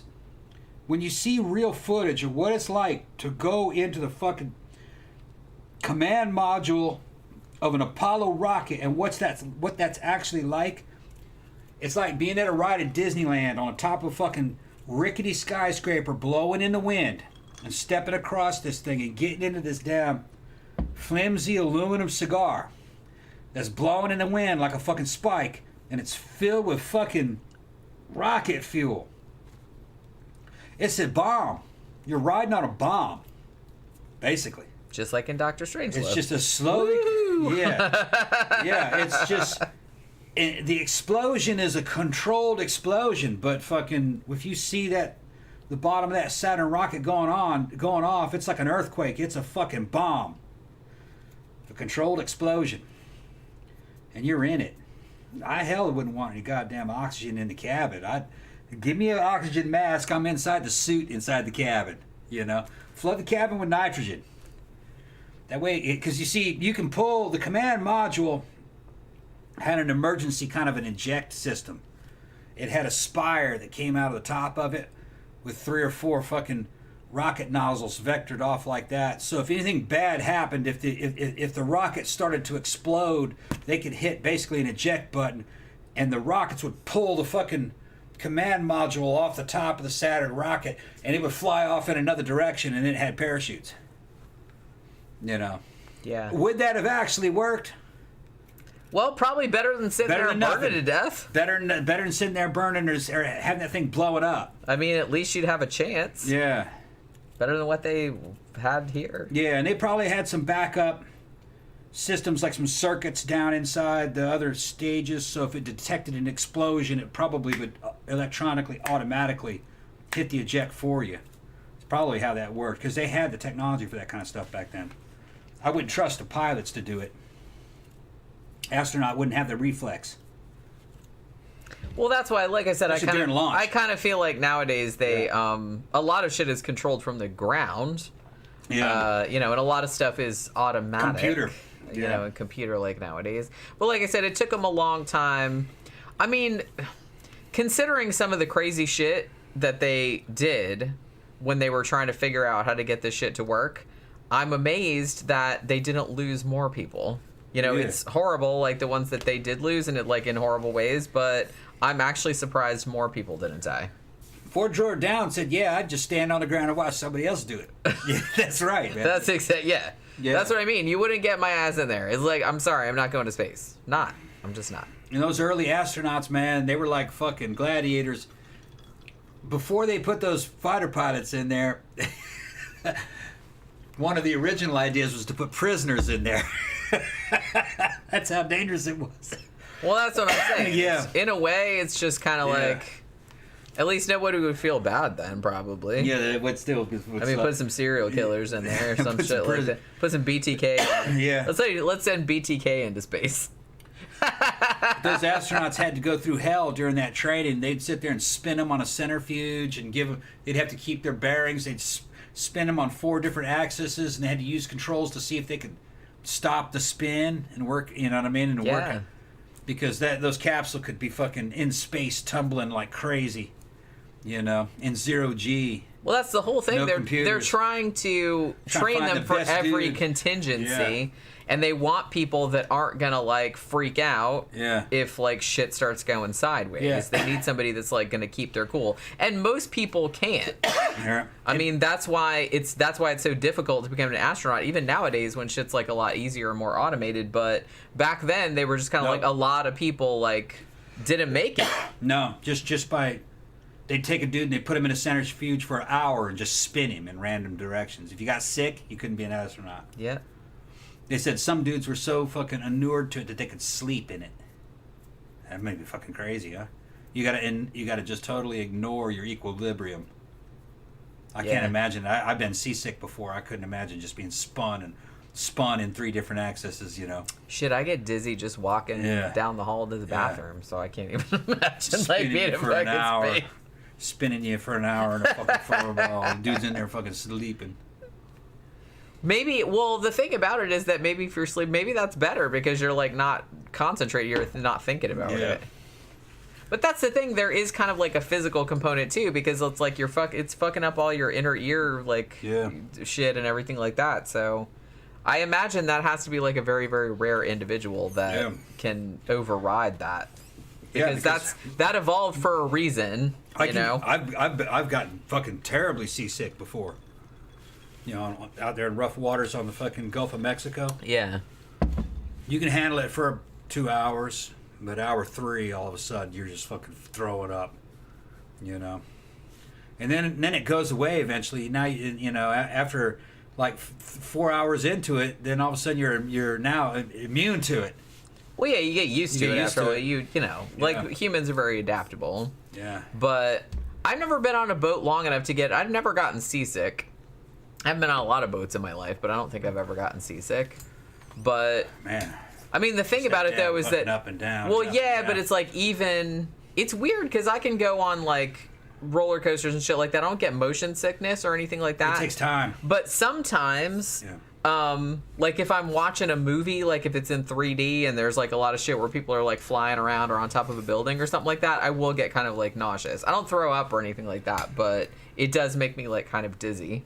And it only gets me in storms, and it's got me twice in storms. Yeah. Just, you know, fucking 14-foot waves, just constantly up and down and up and down. And it depends on which direction the fucking ship's going or the boat's going. You can follow the waves, and all of a sudden you're down in the bottom of it, just riding along with the wave. You never crest it. It feels like it's dead. Yeah. Then you go into the waves, and it's terrible. Yeah. No thanks. Yeah. No thanks. Like I said, I don't, you know, my ears are fucked up enough as it is. Yeah. I don't need any more of that fucking stress. But yeah, so where was I? Okay, so, like I said, so oxygen permeated everything in the, you know, in the capsule. And obviously, like, the technicians that were standing nearby, like, they knew what was going on in there. And they were trying to, like, open the doors to, like, get the people out. But, like, obviously by then it was like too late and it was too hot. They couldn't like get in there anyway. They did actually get the hatch open after 5 minutes, but obviously that was way too late. They think that the astronauts already died probably within the first 30 seconds because of smoke inhalation and burns and everything like that. Because like I said, it just went up like that. So the Apollo program actually got put on hold while they were doing the investigation of the accident, obviously. They figured, they're not 100% sure, but they're like the most likely scenario was that there was a short circuit and it kind of made a spark that ignited, and it was in a bundle of wires that was like in front of Gus Grissom's seat. And because a lot of the stuff, like the material in the capsule was, you know, super flammable and was kind of soaked in oxygen, you know, the fire obviously just like lit and spread like really quickly, and there really wasn't anything that anybody could do about it. So because of this accident, they, you know, they did a bunch of like changes in the program, like obviously. Like, yeah, get rid of that damn oxygen. Well, yeah. So they designed a new hatch, which is one of the things that you could open from outward and could be operated like really, really quickly. They took a bunch of the flammable material out of the capsule, which, you know, that's a good idea. And they also replaced it with like a bunch of like flame retardant or stuff that would like self-extinguish. They also started using a nitrogen-oxygen mix at launch instead of pure oxygen, which, like I said, seems like a good idea. I don't know why they did that. Yeah, that's what I'm saying. Well, took 3 people to die before they were just like, oh, maybe that was stupid. Maybe. Like, I want to know what the thinking was. I'm not really sure. I mean, I'm sure they had their reasons. They had a reason. They want, let's go with pure oxygen. That's like saying, let's flood the place with gasoline. What were they thinking? We want to make sure that they got plenty of air to breathe in case the fucking something breaks, like the fucking air scrubbers break. Yeah, maybe something. That's what it was. But like I said, didn't anybody say, "Hey, you guys, like That's oxygen flammable. is also like super"? Yeah. Give them bitches fucking air tanks. I mean, like seriously, divers. like you just have like one little spark and just whoosh, it just Right. goes up like a fucking Roman candle. So, you know. I know weight was an issue. Maybe they were just trying to keep something real light. That too. That's kind of like another thing that they were. Yeah, but that I don't know, man. It's like I don't really know that. Like I said, that seems like a really obvious. But maybe it only seems obvious to us in hindsight. Yeah. I don't know what they were thinking. Like I said, I'm sure they had a reason. But then after this happened, these three poor motherfuckers that had to die for that to happen. Yeah. Like, I don't know. At least they didn't die in vain, I guess, because them dying was just like, oh, we need to fix this, that, and the other thing. And then, They didn't die in vain, but they died at the hands of a fucking bad designer. well, that too. An engineer wasn't thinking right. So they Yeah. weren't, that team wasn't thinking right. Somebody's head should have rolled for that. Maybe it did. I mean, Yeah. I kind of hope it did. It's a bad decision. But, I mean, the changes that they made, I mean, the Apollo program, you know, largely very successful, other than the mishap with Apollo 13, but, you know. When it came to look, man, the 50s, the 60s, even the 70s when I was a kid, those were wild times. Safety was not a fucking big concern, especially in shit like motorsports and sports. But this was not sports, man. This was fucking science, all right? This was the space race.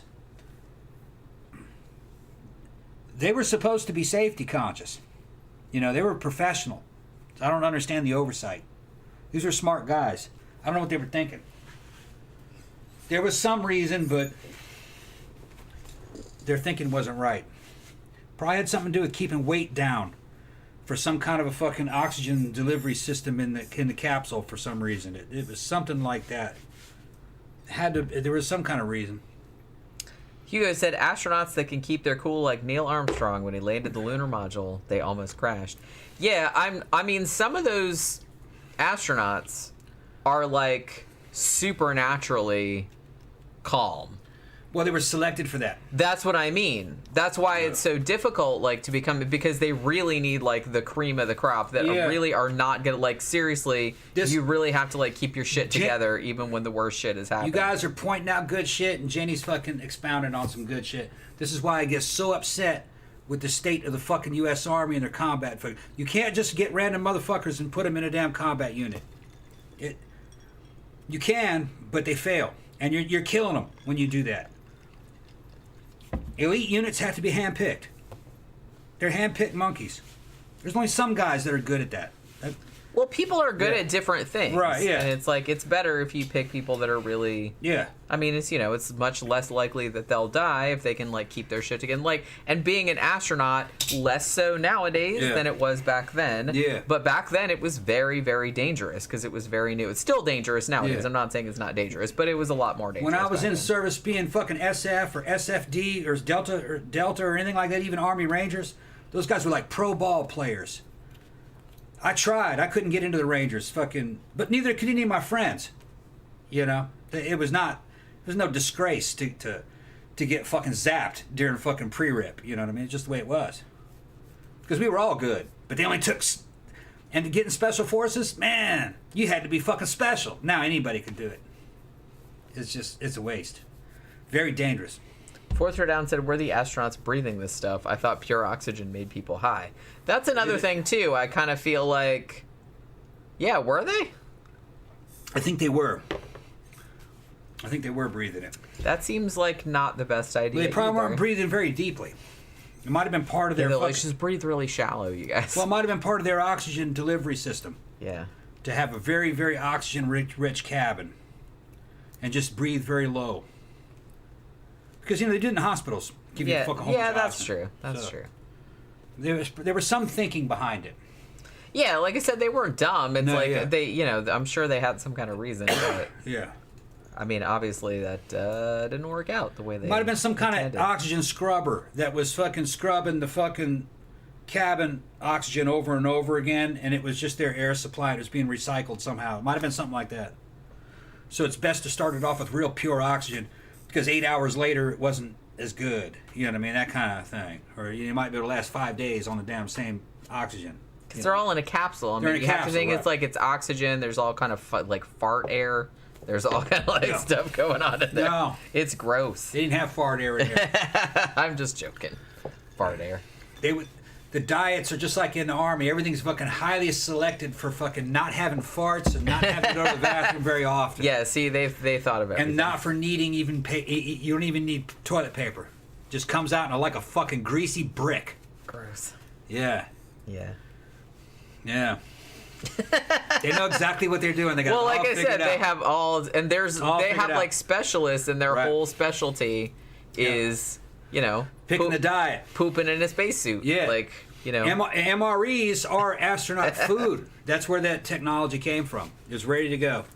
And fucking the most beautiful thing about MREs and astronaut food, it all worked out for the Army, is that it was good no matter what temperature it was. We were eating that shit frozen fucking solid in Korea with a block, and it was still tasted good. Tuna and noodles, frozen.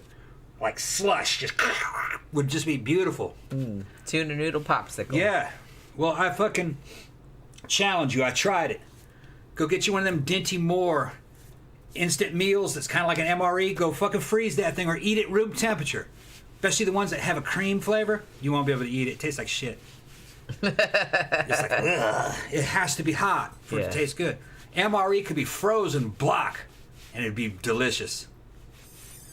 Although, Frozen pieces was of that ham. just your perception, though? Because you were No, just, they like, tasted really good. hungry? Oh, okay. Everybody loved it. I'm just asking. Because then it ends up being kind of like Japanese food or something, you know? We'd be eating a fucking frozen ham slice, and it would be crackling and popping while you're eating it. You're like, yeah, man, it's kind of like Eskimo whale blubber. It says, yeah, it's good. It would taste Well, great. now, see, I can see how that would be good. Yeah, Like yeah. frozen ham slice. Yeah, it was really good. That would be The probably... frozen chicken a la king. It was good. Yeah, that's not... Hey, I eat cold fried chicken, so Yep. that can't be that weird. No, it was nice. But that's because they selected that menu for all weather. They didn't give you anything that didn't taste good that frozen. They knew what they were doing. And none of it makes any gas. They know. Because you're going to be packed inside armored vehicles with That's what I mean. motherfuckers in It's like vehicles. nobody should be like 30 that. dudes in the back of a Fuck, fucking... man, come on. 30 dudes piled up, just stacked. All right, in the back of a fucking 5-ton truck at 40 degrees below zero, all trying to survive from just on body heat alone. All right, there can't be any gas. Yeah, you don't want to be farting in your face in Right, that yeah, yeah. situation. Yeah. It's something that you have to consider. Even though you don't like to think about it. But yeah, like some people have thought about it. It's a Yeah. whole thing. Yeah. They're trying to make your life as, I mean, you know, it's, you don't want it to be like completely miserable. Like I said, I don't want to be stacked up with a bunch of dudes that are just like farting in my face all day long. Jeffy Hart said, I think we take for granted how much planning goes into exploring a new frontier. Getting Yep. to the moon is likely far more difficult than we realize. Yes, it is. Yes, yes. Even by today's standards of scientific development, everything is much harder than I think most people realize. Yeah. And I think, it's easier nowadays. It's still difficult. But it was much more difficult back then because they didn't have computers. They didn't have the shit that we have nowadays. So even though it's difficult nowadays, I kind of feel like it was much harder back then because you had to do everything like analog, man. Yeah, but they just used more guys, and they thought about it and talked about it more. They had powwows, and they talked about it, and would theorize and write it out and draw it out on a napkin and drink, you know. And it worked. It worked that way because they took their time, and everything was handcrafted. Some of the accidents that have happened recently with all this space bullshit, because people not converting fucking from metric into English or American standard into metric, and weird data oversights. Well, there's so much. Because there's so much shit. Yeah, there's It's all so automated. much to consider that it's like it's easy to overlook Right. like one little thing. Back in those days, it was all just hands-on human stuff. And they had different teams all talking with each other. Each one with their own specialty. But even then, then they still fucked up. Though. Yeah. They still fucked But they got good at it. Yeah. Some of that shit was imagination. Like on the bottom of the fucking the rocket that we're talking about here, the nozzle on the bottom of the fucking Apollo fucking heavy lift booster. They were looking at the spray nozzles, spraying the fuel inside the combustion chambers and shit on the outside of the damn rocket, and they were using theories, theorems and mathematical stuff to try to figure out how much thrust that was producing. And they were looking at it, and there was a guy that was just really good.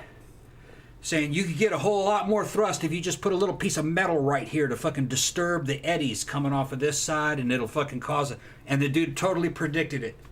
They got more thrust just by adding a little piece of metal, so the spray nozzle wouldn't spray such a perfect jet of fuel.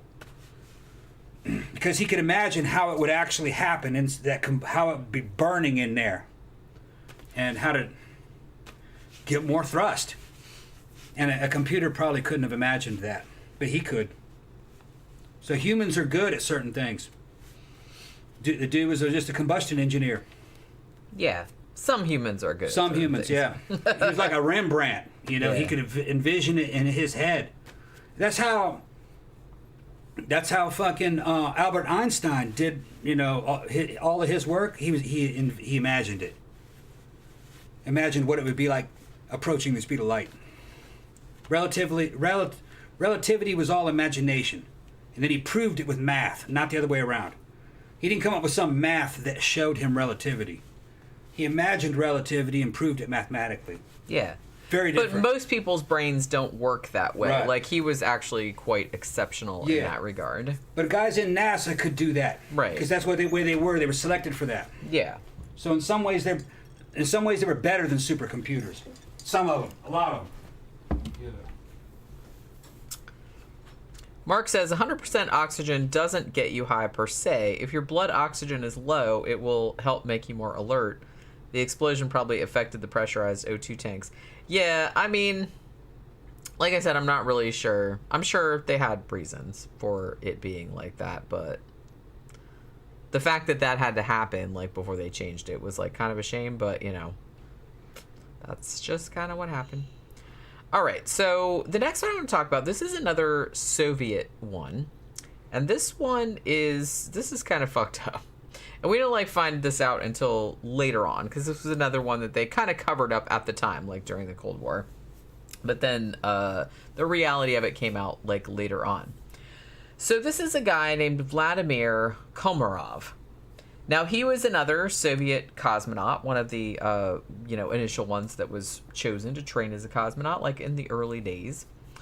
But he would actually become famous, sadly, as the man who fell from space, which is pretty fucked up. Oh, okay. I know what you're talking about. Yeah. So 1967, it was gonna be the 50th anniversary of the Communist Revolution. So they wanted to do, like, some big historic space mission to, like, commemorate that. So they chose Vladimir Komarov for this mission, and spoiler alert, it didn't, like, work out so well. Now, he was a very well-trained cosmonaut, but the mission that they sent him on, which was called the Soyuz 1, Yeah. was maybe kind of, like, rushed, because they were trying to get it, you know, going in time for, like, the big... Well, that too, but they were kind of like... They also wanted it, like, in time for, like, the commemoration of the Communist Revolution, like, anniversary or whatever. Now, there were rumors... But I don't know if this is true, because a lot of this stuff came out, like, in this book from 2011, which is called Starman, which was about this whole situation.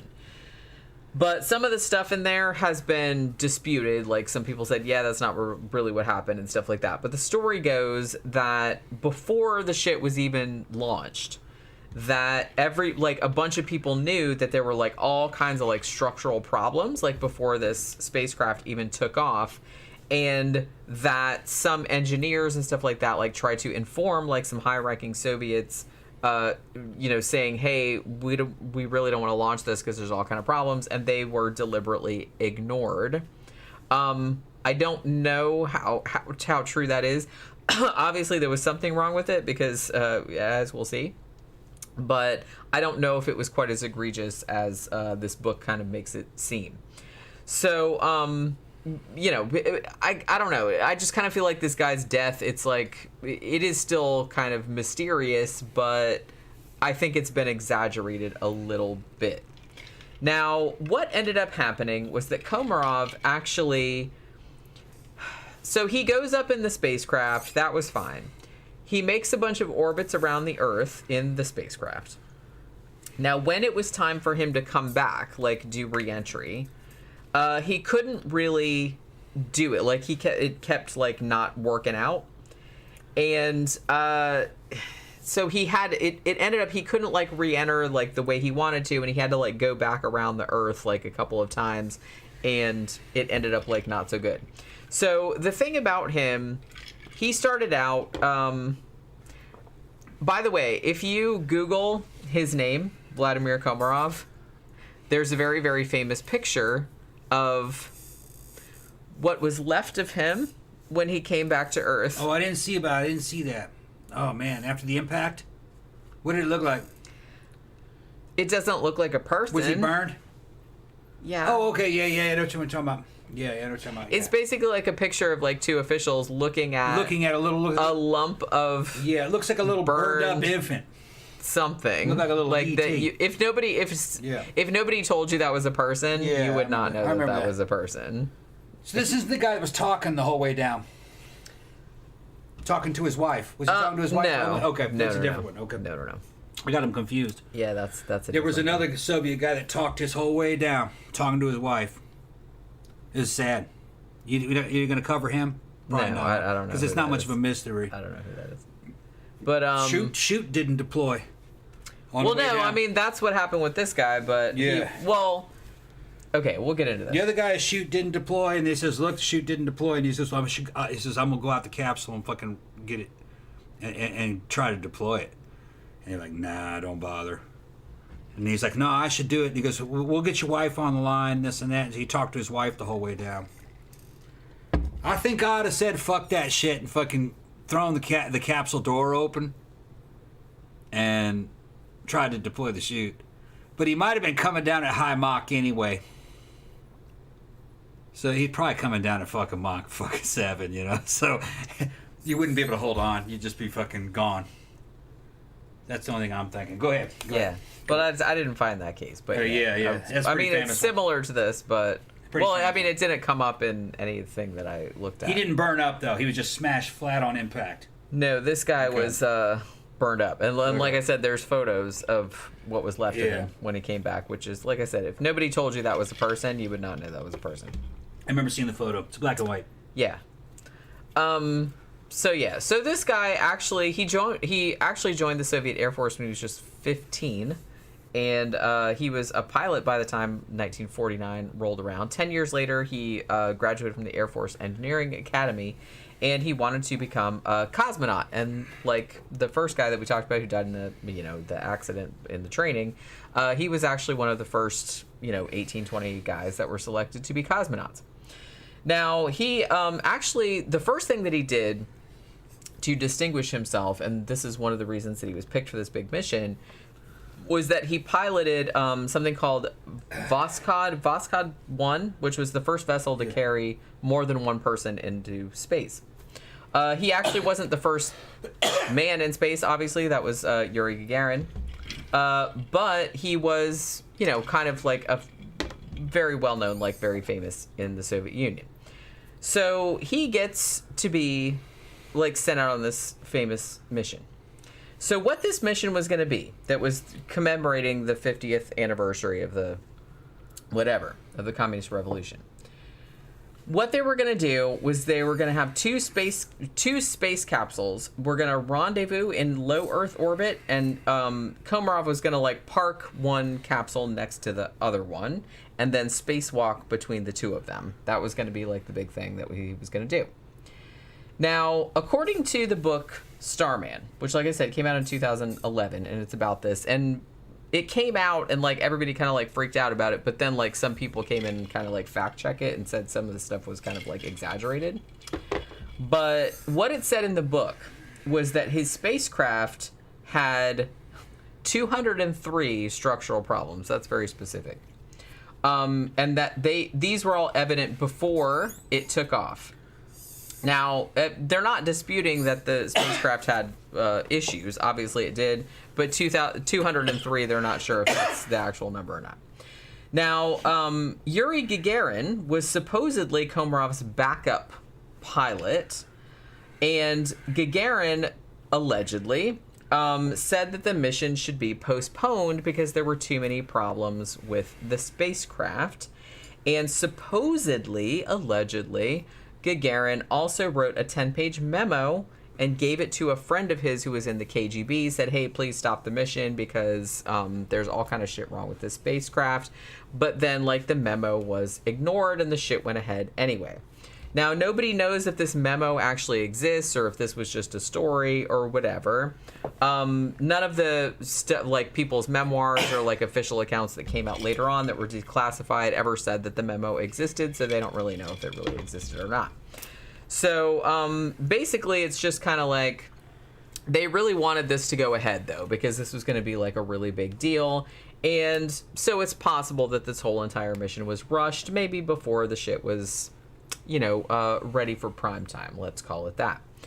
Now, the thing about it, like in the book, they're basically like Komarov knew that he was going to die or like suspected that he was going to die on this mission. And, but because he knew that Gagarin was his backup, he's like, no, I'm going to go because I don't want my friend Yuri Gagarin to die. Like I said, that's probably an exaggeration also, but that's what the book put forward.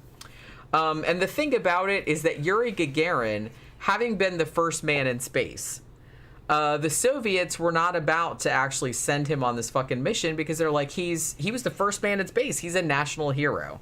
They're like, yeah, they probably just made him the backup astronaut just like in name only. They're like, they wouldn't have sent him back into space. They're like, we don't want him to get killed, for Christ's sake. Gagarin was a huge PR victory for the fucking Soviet Union. That's what I'm saying. Pictures of that motherfucker were all over the United States, and he was just a good-looking, little, stocky Russian dude, and who had a charming smile, and was just, you know, that he was a Soviet superhero.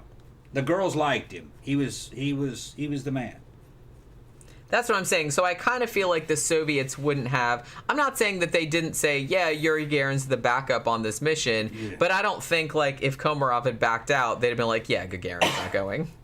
So it's like, we're not going to risk having him get killed if this shit goes sideways. Because he was, like you said, he was like a huge PR... Yeah, the whole world loved him, really. Sure. Yeah, even Americans liked him. They were impressed. He was plain-spoken, kind of Russian peasant stock, kind of a war hero type dude, and was just big, contagious smile, and yeah, it's gonna be okay. You know, real positive. You know. So he was helping put the Soviet Empire's best foot forward. Now listen to me, okay, people. I'm a product of the Cold War. I was fucking raised in a Christian military academy, fucking family, all fucking government servants, back when our government was trying to do the right thing, if you ask me. I don't like communism at all. Because it's totalitarian. It won't work if it's not totalitarian. But don't for 1 second think that the fucking Russians and the Soviet people didn't have balls. They had a lot of balls, a lot of talent. They're good people, you know. I didn't agree with their system. Nobody did. Back in those days, America could deliver greater wealth, greater opportunity. That's all I'm going to say about it. So yeah, I don't discount the Soviet effort. The Soviet effort was fucking always high. You know, they were doing a lot with little. They didn't have a lot, but they did a lot with it. They had a lot of talent. I mean, they beat us into space, that's for sure. Yeah, they had a lot of talent. Talent and guts. They weren't stupid. Zach says, I just Googled Yuri Gagarin. Yeah. Goddamn, talk about a 1,000-watt smile. Yeah. Yeah. Yeah. So that's why I'm thinking, I think it's unlikely that they would have risked his ass on this particular mission. I'm not saying that, like, they knew that this mission was going to fail. I'm just saying that I don't think that they necessarily would have sent Yuri Gagarin if the other guy didn't go. That's all I'm saying. So, April 23rd, 1967, they send Komarov up in his spacecraft. Now, it was 24 hours, and he orbited the Earth 16 times. And then he was kind of supposed to, like, he had, like, 2 solar panels on the thing that were supposed to, you know, give the energy for the whole, like, re-entry kind of thing. One of them didn't deploy. So basically the Soviets are like, well, just, come on back, like, right now. It's kind of, like, early or whatever. So he starts to do that.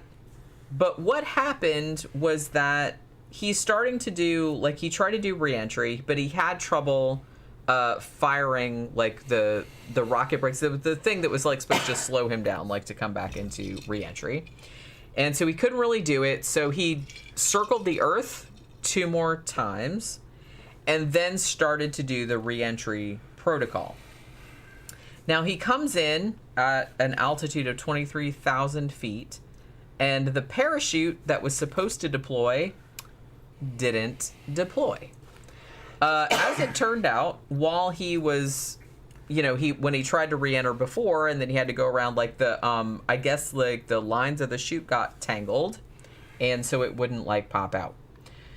So what ended up happening was that April 24th, 1967, he plummeted to the ground and was killed in an explosion.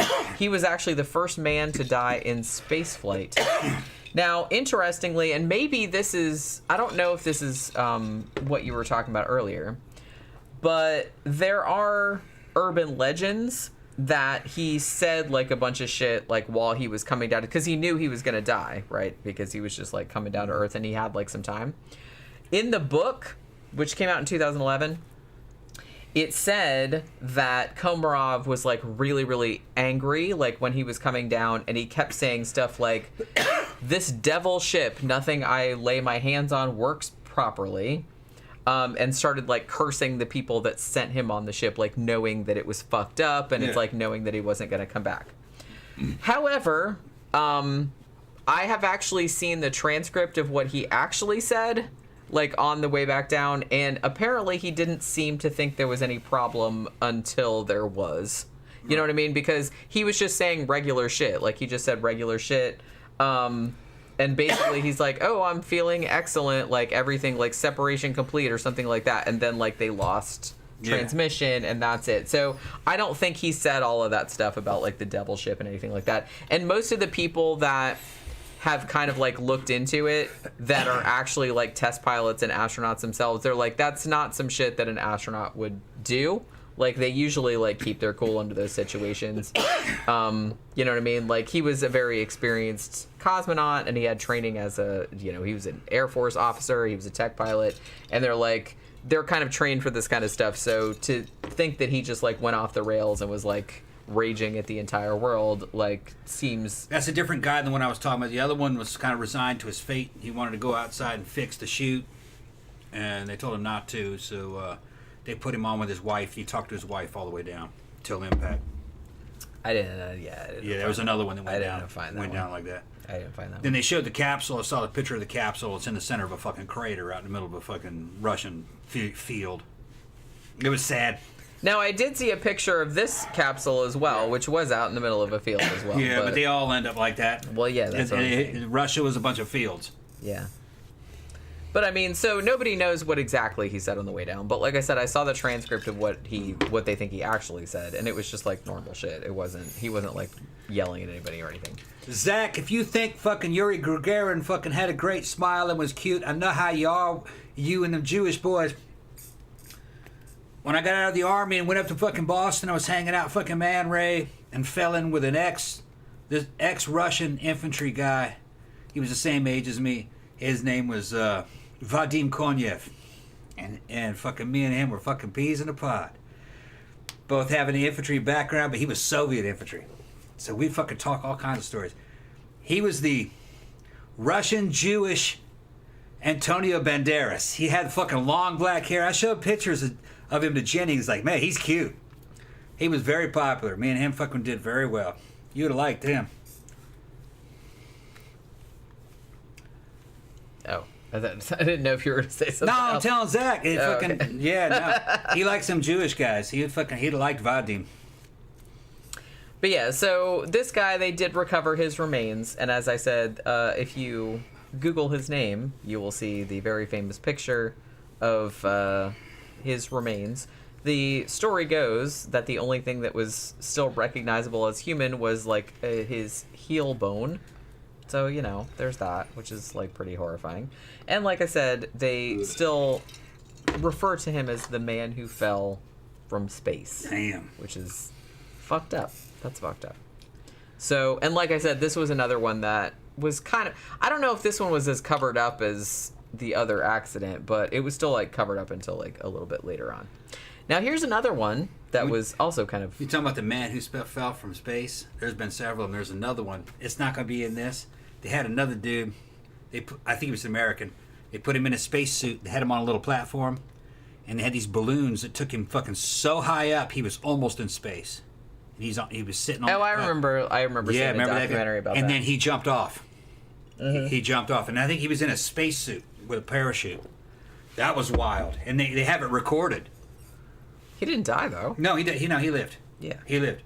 But they recorded the whole thing. I don't remember what it was for. It was some kind of a scientific experiment. Yeah, I remember. Yeah. Like we saw wild. footage of that. It was wild. Yeah. And I was like, yeah, no, thank you. Imagine being on that platform. He was on that shit for hours as it was. Well, like I said, they showed it on the fucking because they taped it the whole thing, and I was just like, oh no. I was fucking just shitting watching him sit on that damn. That's platform. what I'm saying. I can't watch. He's damn near in space. That stresses me out too much. Yeah, and he got up, fucking on the platform, and just jumped off. Bitch, I don't even like to get on a chair to like reach some high shit on a shelf. I get nervous doing that. Man. Much less it's like, hey, let's go a couple miles above the earth, like on a little platform. Yeah, no thanks. No thanks. I don't like flying a plane either. I mean, I've done it, but I don't like it. Danny's seeing I'm looking like the fucking former WCW wrestler Perry Saturn with the facial hair. We'll see. I don't know who that is. I don't know who that is either. I don't watch wrestling. I'm becoming a wrestler. Wrestling. Yeah. Yeah, you need a wrestling name. Yeah. Maybe you should get like a luchador mask. Well, I have one. Oh, that's right. You do, don't you? What happened to it? It's over there. It's in my other room. Oh, okay. That's right. I forgot that you had it. Yeah. It's Bane. It's a Bane luchador mask. I totally forgot all about that. I'd wear it more often to the club, but you can't drink through it. Because the mouth's closed. Yeah, because you gotta keep. I gotta take it out. Which you know. I gotta get a real Mexican luchador mask because those have exposed mouths. They look like something out of a damn BDSM fucking show. Yeah, you need like a gimp mask. Yeah, like a gimp mask, like a zipper in it, with a zipper. So you can unzip it and then drink and then zip it back up. But yeah, so here's another Soviet one that was covered up for a long time, and I think that you might have referred to this one earlier. This is the crew of the Soyuz 11. Now, this was actually the only crewed mission to board the world's first space station, which was called the Salyut 1. So there were 3 guys in the crew. Georgy and I'm sure I'm going to pronounce these horrible names wrong. Dobrovolsky. Yeah. Vladislav Volkov and Viktor Patsayev. So they get to the space station in early June of 1971, and we're there for like almost a month. What ended up happening? Okay, so the spacecraft was launched on the 6th of June, 1971, and they had launched one before, like Soyuz 10, that was supposed to dock with the space station, but they fucked it up and they didn't. Like nobody died or anything like that, but it didn't dock successfully, and they just came back. So, so they sent Soyuz 11. Now, they went and docked with the space station. They said it took over 3 hours, like 3 hours, 20 minutes, something like that, to do the docking maneuver in early June of 1971. Now, the cosmonauts, the 3 cosmonauts whose names I just mentioned, were on board the space station for 22 days, and which actually was a record until the Skylab 2 mission in 1973, because that was like the longest time that anybody had been in space. So they come into the space station. There was kind of like, you know, smoke and burning and shit like that. There was some fires while they were there, but everything was fine. Like everything was sorted out. They did like some live TV broadcasts while they were on there, because like I said, they were on there for almost a month, and it was like supposedly like this big successful mission, right? Now, so the 29th of June, 1971, they were going to get back into the capsule and they were going to leave the space station and come back to Earth, hopefully. So they take all the stuff. They took a lot of films and like scientific specimens and tapes and all their gear and shit like that. And they put it back in Soyuz 11, their little spacecraft, and then transferred the manual control from the space station, Salyut 1, back to their spacecraft, Soyuz 11, and, commenced like going back to Earth. So for a while, like it flew in co-orbit with the space station, and then kind of like retrofired off in its own direction, like to go back to Earth, like and do their re-entry. Now, before they re-entered the Earth's atmosphere, they had the work compartment and the service module, and they were jettisoned like was supposed to happen. It was completely fine and normal, like everything was uneventful. But then shortly after that, radio communication abruptly ended, which probably earlier than it should have. Now, about half an hour later, more like 25 minutes later, Soyuz 11's automatic systems, because everything was automated at this point, landed the spacecraft, right? Like it landed like it was supposed to. Everything seemed like it was completely and utterly normal. The spacecraft coming back to Earth. Now, at this point, when it landed, the crew had been on this spacecraft, and the whole mission was 570 hours, and they had done 383 orbits around the Earth. So, the spacecraft lands. Everybody goes there to like retrieve it. Everybody thinks everything is fine. There is no indication that there is anything wrong. However, when they open the capsule of the Soyuz 11, all 3 of the crew are dead. So they flew back to Earth. Everything was normal, but they were all dead inside.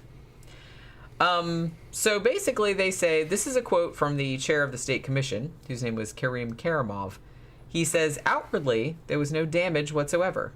They knocked on the side, but there was no response from within. On opening the hatch, they found all 3 men in their couches, motionless, with dark blue patches on their faces and trails of blood from their noses and ears. Carbon dioxide? They removed them from the descent module. Dubrovsky was still warm.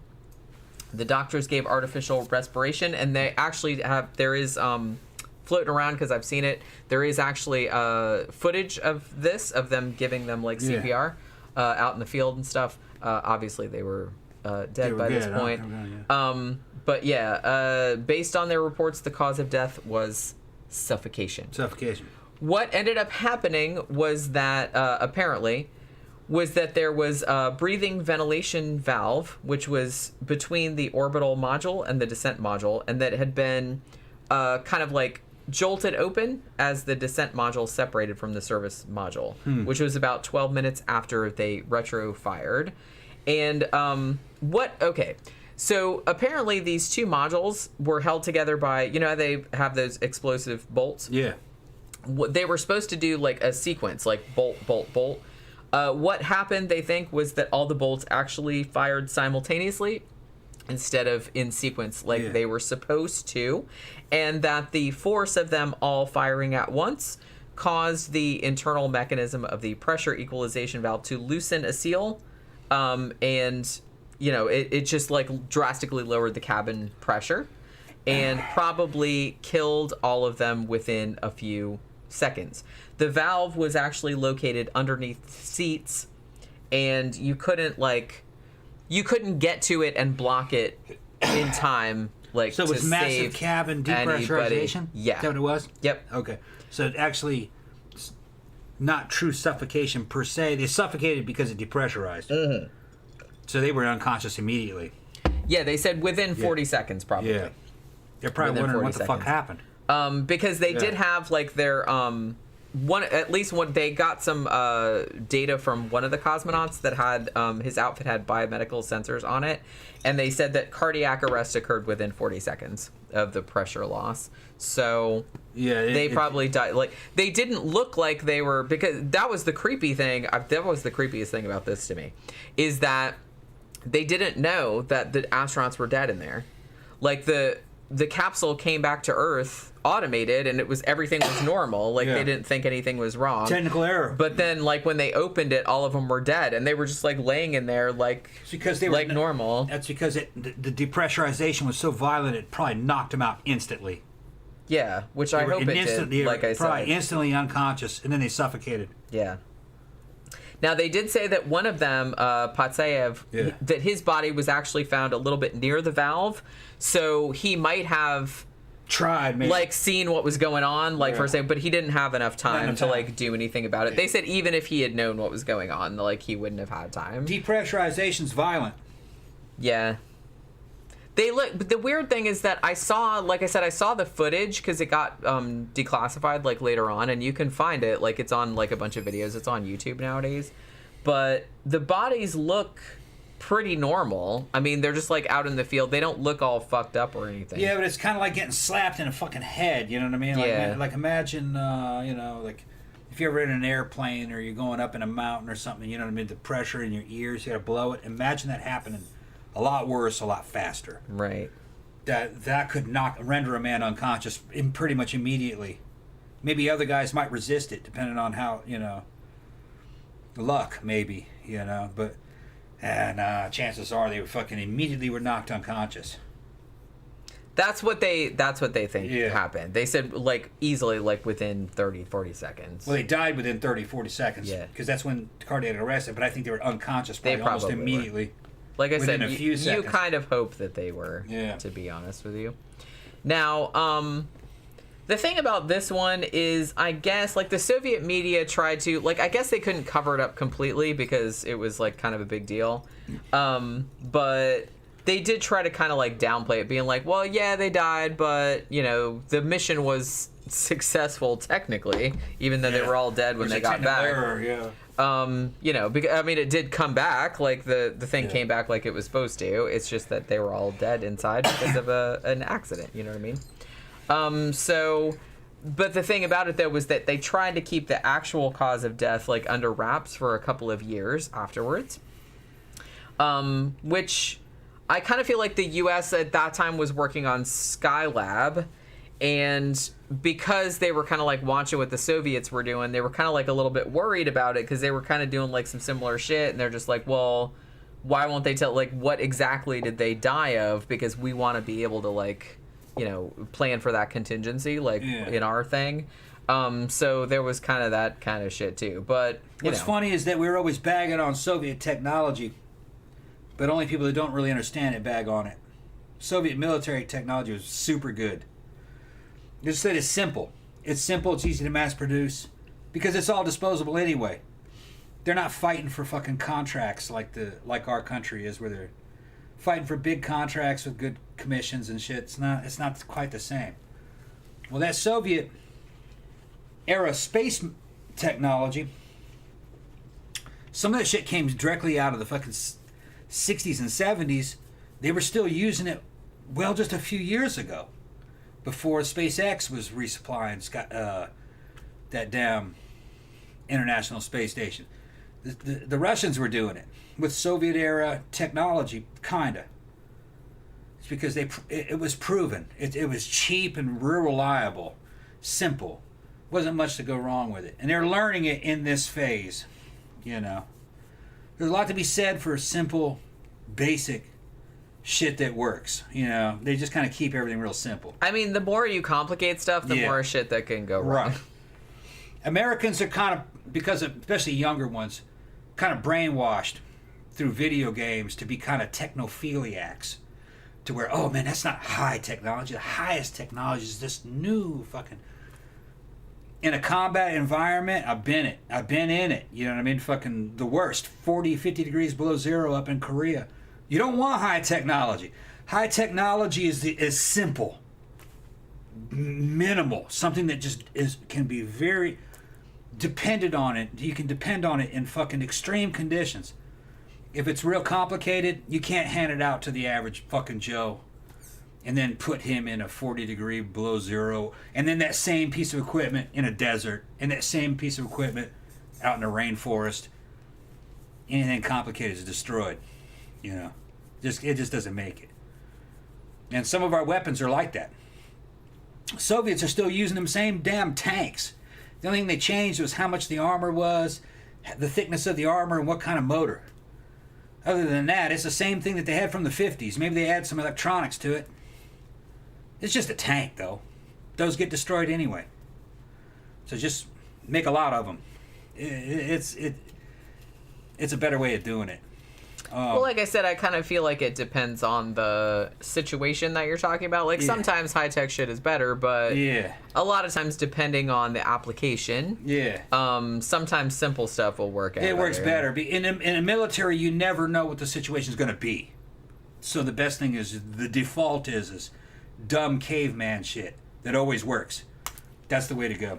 Well, and I'm kind of like because I'm kind of like a person that doesn't really like, I don't like a lot of bells and whistles that I'm not going to use, for example. Yeah. So I kind of feel like if I'm going to buy an appliance, for example, like a refrigerator, I want an ice maker out of it, but I don't need all the stuff that it's like, oh, it knows when you're out of certain things. I'm like, look, I can open it and see when I'm out of certain things. It's like, I don't really need that kind of crap, because to me, it just seems like the more shit you add on there, it's neat, but that's just more shit that's going to break that I'm going to have to pay to have to fix. Yeah. So no thanks. For you military files, I can work with the AK platform or the AR platform. I love them both, all right? They have their own strengths and weaknesses. The AK strength is the more of them you make, the cheaper they are. When a factory is fully fired up, they're $20 a piece for an AK rifle. And you can hand it out to anybody. And anybody can make it, and you can hand it out to anybody, and they can shoot off some rounds. Is it as good as an AR? An AR has a lot more accessories, a little more refined, better controls. There's a lot. I'd say technically no. But when it comes to equipping a large amount of people quickly, cheaply, with something that works every time, that is effective, no, the AK. But it's situation. But if you said, Ross, we're going to send you to an alien planet. You don't know what it's going to be like when you get there. You want to take the AR or the AK? So give me the AK, because I know that AK will fucking work on Mars. Because it's just so stupid. Dumb. It's simple. But the thing about it was that, as horrifying as this accident was, again, much like the Apollo mission where the guys burned up, they did kind of like look at what happened in this case and like how they could improve things. So after this happened, they actually redesigned like the Soyuz spacecraft. One of the things they did was, instead of cramming 3 dudes into the spacecraft, they actually made it so that only 2 cosmonauts would go, so that the 2 cosmonauts could wear the spacesuits during the launch and the landing, which, like I said, seems like a no-brainer nowadays, but I guess they didn't really do it back then, So that was like a lot safer. And honestly, like the spacesuits that they wore back then, like they're still using like modified versions of that nowadays. So so it did kind of like work out in There's something that to be regard. said for simple shit, man. It is. They're still using that same suit. Okay. Well, a variation. Of that, so it's not exactly the an same. evolution of it. Yeah. And the thing about it was that they had to like redesign the thing because, like I said, they were trying to cram 3 dudes in there, and there wasn't room for them to wear spacesuits. Yeah. But they're like, hey, if we redesign it so that only 2 guys go, then they can wear the suits, and it's much safer. So that's kind of like what they got out of that. So let's talk about the Challenger and the Columbia disasters. Okay, here we go. And then we'll get into the Lost Cosmonaut kind of story. Oh, I know which one you're talking about. Because I kind of feel like that's kind of the big That's the creepiest of the creepiest ones. Yeah, although I'm not sure how much of it is true. But We'll like, find- because I kind of feel like it's urban legend, but you know what I mean. Nobody knows. So, well, people know. It's just that. But yeah. Oh, that's right. More shit came out about that recently. Yeah. Right, yeah. So the Challenger disaster, and like I said, this is one that I remember because I was in junior high when this happened, and this was my brother's 10th birthday, and I distinctly remember him getting like really, really upset about it, and me seeing it on TV like when it happened because I was at school. So in case you were not alive, this actually happened in 1986, January 28th, 1986. The Challenger was blasting off from Cape Canaveral, Florida, only about 50 miles south from where I was born and grew up. And 7 astronauts on board were killed. Now, the primary mission of this shuttle launch was they were actually launching the second of the tracking and data relay satellites. And they also had what they called the Spartan Haley spacecraft. And it was like a little satellite, and they were going to like launch it from Challenger, and they were going to pick it up 2 days later because it was Halley's Comet. It was 1986. And Halley's Comet was going to be like its closest approach to the sun. So they wanted to like study what was going on with that. So they had 2 things like going on. Now, as somebody mentioned a long time ago, like at the beginning of the show, probably the most famous aspect of this mission was that Krista McAuliffe from Concord, New Hampshire, who was a teacher, she was actually the winner of a national screening of somebody that was going to go up into space. So they did like a lot of advertising, and I remember like seeing her picture like all over the news and shit like that. And she was very excited about going up in space, and she was going to do a couple like lessons from outer space, like with her kids and everything. Like her kids were like super excited, her students and stuff. And she was going to, lecture students over the 9-month mission or whatever. And they were going to try, because they were trying to like show like how important teachers were, like getting into people into like science and technology fields and shit like that. So there was her, and then there was like the other members of the crew, who's the commander, who was Dick Scobie. You had the pilot, who was Michael Smith, mission specialist Ellison Onizuka, Judith Resnick and Ronald McNair, and Hughes aircraft engineer Gregory Jarvis. That was the entire crew. Now, the mission actually, and I kind of remember this happening. I mean, how old was I? I was 14 when this happened. So they had been having problems like even before the shit launched. The launch was actually postponed for several days. Like it was supposed to go up earlier, but they had some problems with the previous shuttle mission, which was Columbia, which they were trying to like land, and it was like that was getting delayed. So they were already kind of behind because of that. Now, and I remember this happening too on the night before the Challenger launch, right here in Central Florida, where it launches from, we had a really, really bad cold snap, which we don't usually have, but it happens every now and then. So we had like a really, really bad cold wave, and it put a bunch of ice onto the launch pad. So on the day that it was supposed to launch, and like I said, it had already been delayed a few days, but it was January 28th. Liftoff was actually supposed to happen much earlier in the morning, but it was too cold, so they actually delayed it until 11:38 a.m. was when it was supposed to go. So like almost noon, because they thought it would be warm enough then. Now, everything seemed okay at first, but after the vehicle emerged from what they call max Q, which is the period of greatest aerodynamic pressure, the mission control told the mission commander, okay, Challenger, go with throttle up. So it launched, but 73 seconds after liftoff, it exploded at an altitude of 46,000 feet. Now, I remember, this is fucked up, because I remember, like, nobody knew, because there was a bunch of people, like, at the, obviously, like, a bunch of people go to Cape Canaveral, like, to see it every time, like, the shuttle goes off.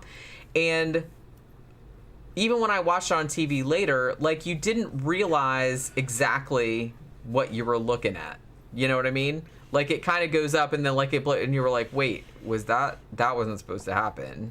But, like, that doesn't look right. You know what I mean? But, yeah, so it was, like, really, really alarming. So they did actually, like, manage to salvage some tapes from the wreckage. And, like I said, about a second or two before Challenger broke up, exploded, basically, like, the commander, like, he said, uh-oh, and that was about it. Like, nothing else was recorded after that, which is, I don't know, that creeps me out for some reason. And for more than an hour after that, like, they just had debris, like, raining down from the sky, like, into the Atlantic Ocean. I remember it. Yeah, I remember it too. I was too. Actually, I was on break from school. Because I just lived like basically across the street from a high school in Michigan when that happened. And I think I was on break when I saw it. Yeah, I turned the TV on into my house and went, well, fuck. Because I think it was lunch. I think it was lunch break. Yeah, because I think I was in 7th grade. I want to say I was in 7th grade or 8th grade. I can't remember. I was like in 11th or 10th. And we were in the cafeteria because it was early. It was like a little bit before noon, but we had lunch early because, they did it in shifts. And I remember coming back from lunch and like there were people in the hall that were waiting to go to lunch. They were the next one to go, and they said, "Oh my God, you guys, like the shuttle exploded." And I was like, "Shut up, it did not." I thought they were fucking around. And then like we went into my English, it was my English class, and we went into my English classroom, and our teacher, I think it was Mrs. Hutchinson actually, she comes in and she's like, "Yeah, the shuttle exploded," and she rolled in the TV, and then we watched it on the news.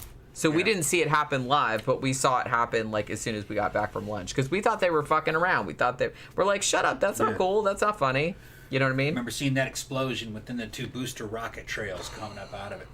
Man, that's fucked up, man. And then they kept showing the photograph of that teacher. Yeah, Krista McAuliffe, yeah. Well, because she was an astronaut. They trained her, obviously, but she got picked, like, in a nationwide, and they were just, like, excited. It's like, wait, we're sending a civilian, like, up there, and she's a teacher. I think it was the first one.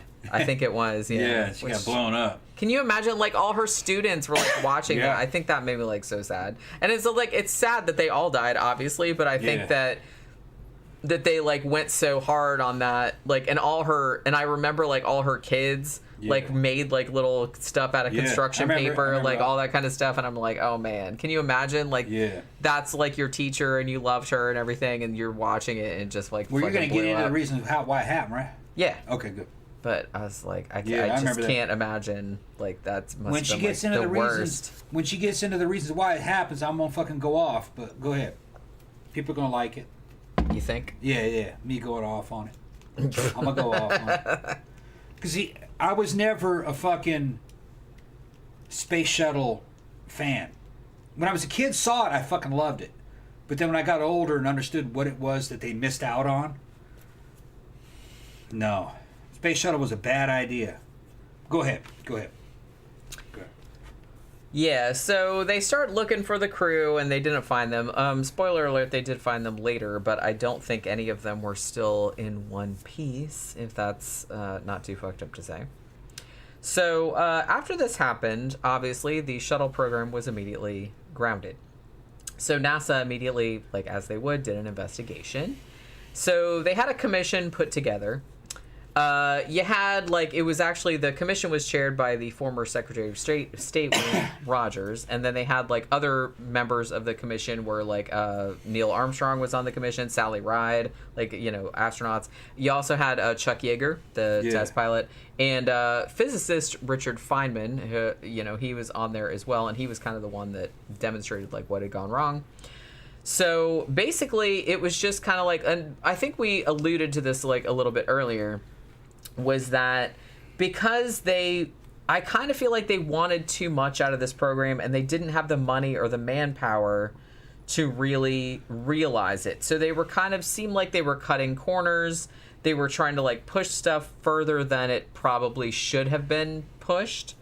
And NASA had been suffering under this for a while. Like, they were kind of, like, underfunded. They didn't really have enough money to do what they were, like, expected to be doing, and it really didn't, like, work out. So basically what happened that they found out later on, the cause of the accident was the severe cold. Like I said, it doesn't usually get cold in Florida, but for whatever reason it was very particularly, like, cold on this particular day. And what happened was that the cold reduced the resiliency of the 2 rubber O-rings that sealed the joint between the 2 lower segments of the right-hand solid rocket booster. Richard Feynman actually, like, at the commission where he was trying to demonstrate what went wrong, he took one of the O-rings and, like, submerged it in ice water to, like, show what happened with it.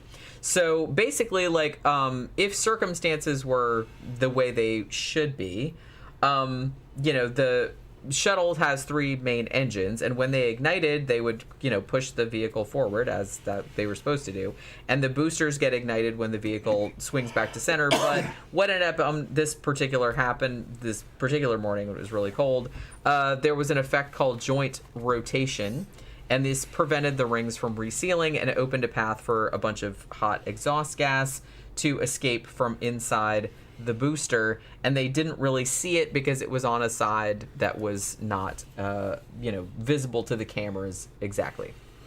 So it basically, like, made this big leak, and it just, like, expanded as it was going, and then after about a minute there was this big 8-foot stream of flame that came out from the hole, and then it was a 40-foot stream of flame, and it eroded one of the struts that secured one of the booster's base to the large external tank carrying the liquid hydrogen and the liquid oxygen for the orbiter engines, and pretty much blew the whole shit up. Now, the thing about it, though, is that honestly, the only way to have prevented this accident was not to have launched it that day. I can even bring it, the way to avoid this accident is not to have a space shuttle. Well, yeah, but I mean, that barn door has already. I'm gonna get to that in a minute. So yes, I mean, they didn't know that it was going to happen, but they said basically once it launched, there was nothing really they could have done. They said even if they had seen the shit happening, like at liftoff, there wouldn't have been enough time to save the crew. So yeah. Now, the fucked up thing about it, and we kind of like alluded to this earlier, as I mentioned, is that even though the Challenger, and you can see it on the, it's really upsetting to watch, but it did break up in the explosion. But the forward section that had the crew in it, like the crew cabin, was like broke off in one piece, and it actually continued going upward with the rest of the debris because of the forward momentum. And then went down and like plummeted into the ocean. So as I said, they don't know for sure, obviously, because they weren't in there. They did think that the crew survived the initial breakup of the shuttle, but that probably cabin pressure loss was immediate. They'd have been spinning like crazy. They probably went unconscious within a few seconds. So they probably were not alive, like when they were plummeting down, or were not conscious at least. I mean, I hope they weren't, because that would be horrible. That cabin would have been spinning like crazy under high G.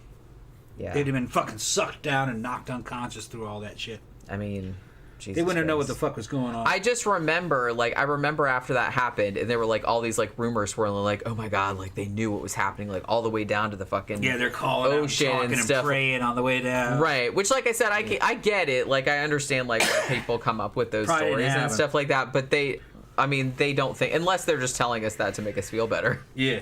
But probably decompression, yeah. I don't think that they would have been conscious for most of that. Okay, I'm going to go off now. Is this a good time for me to go off? Yeah. Well, yeah, I'm going to run to the bathroom. Okay, see, she want to hear me going off. No, I just have to go to the bathroom. Okay. I'm just saying. Here's the problem. Here's the problem with the space shuttle. The space shuttle is typical Western, Germanic fucking thinking, all right? The Germans are even worse than us Americans at this. What they'll do is to say, well, we have a complicated problem. Going to space and coming back, this is a complicated problem. So we're going to make a complicated machine to fulfill this, to get this complicated problem done. When you look at a space shuttle, you got the main fuel tank, you got the shuttle riding on the back with fucking rockets on the end of the shuttle, you got the 2 solid booster rockets. There's a lot of joints and there's a lot of fucking weird shape, and you can just look at that thing and go, man, that is not supposed to be in the fucking air. That is not simplicity. It just isn't. Technology is not about making more and making shit more complicated. When you do that, especially in an extreme environment, you're asking for fucking trouble. What you need de-engineering. The technology is in making something simple. You have a fucking complicated problem, that is solved by a simple machine. But to get that done, you need complicated mathematical technology to get the fucking engineering done. But when the engineering and all the paperwork is done and the machine is made, it is simple, but it defeats a complicated task. The Russians were great at that. The Russians were great at de-engineering. They could make something simple that could do a complicated task. That's where technology really is, because it becomes more reliable, cheaper, safer.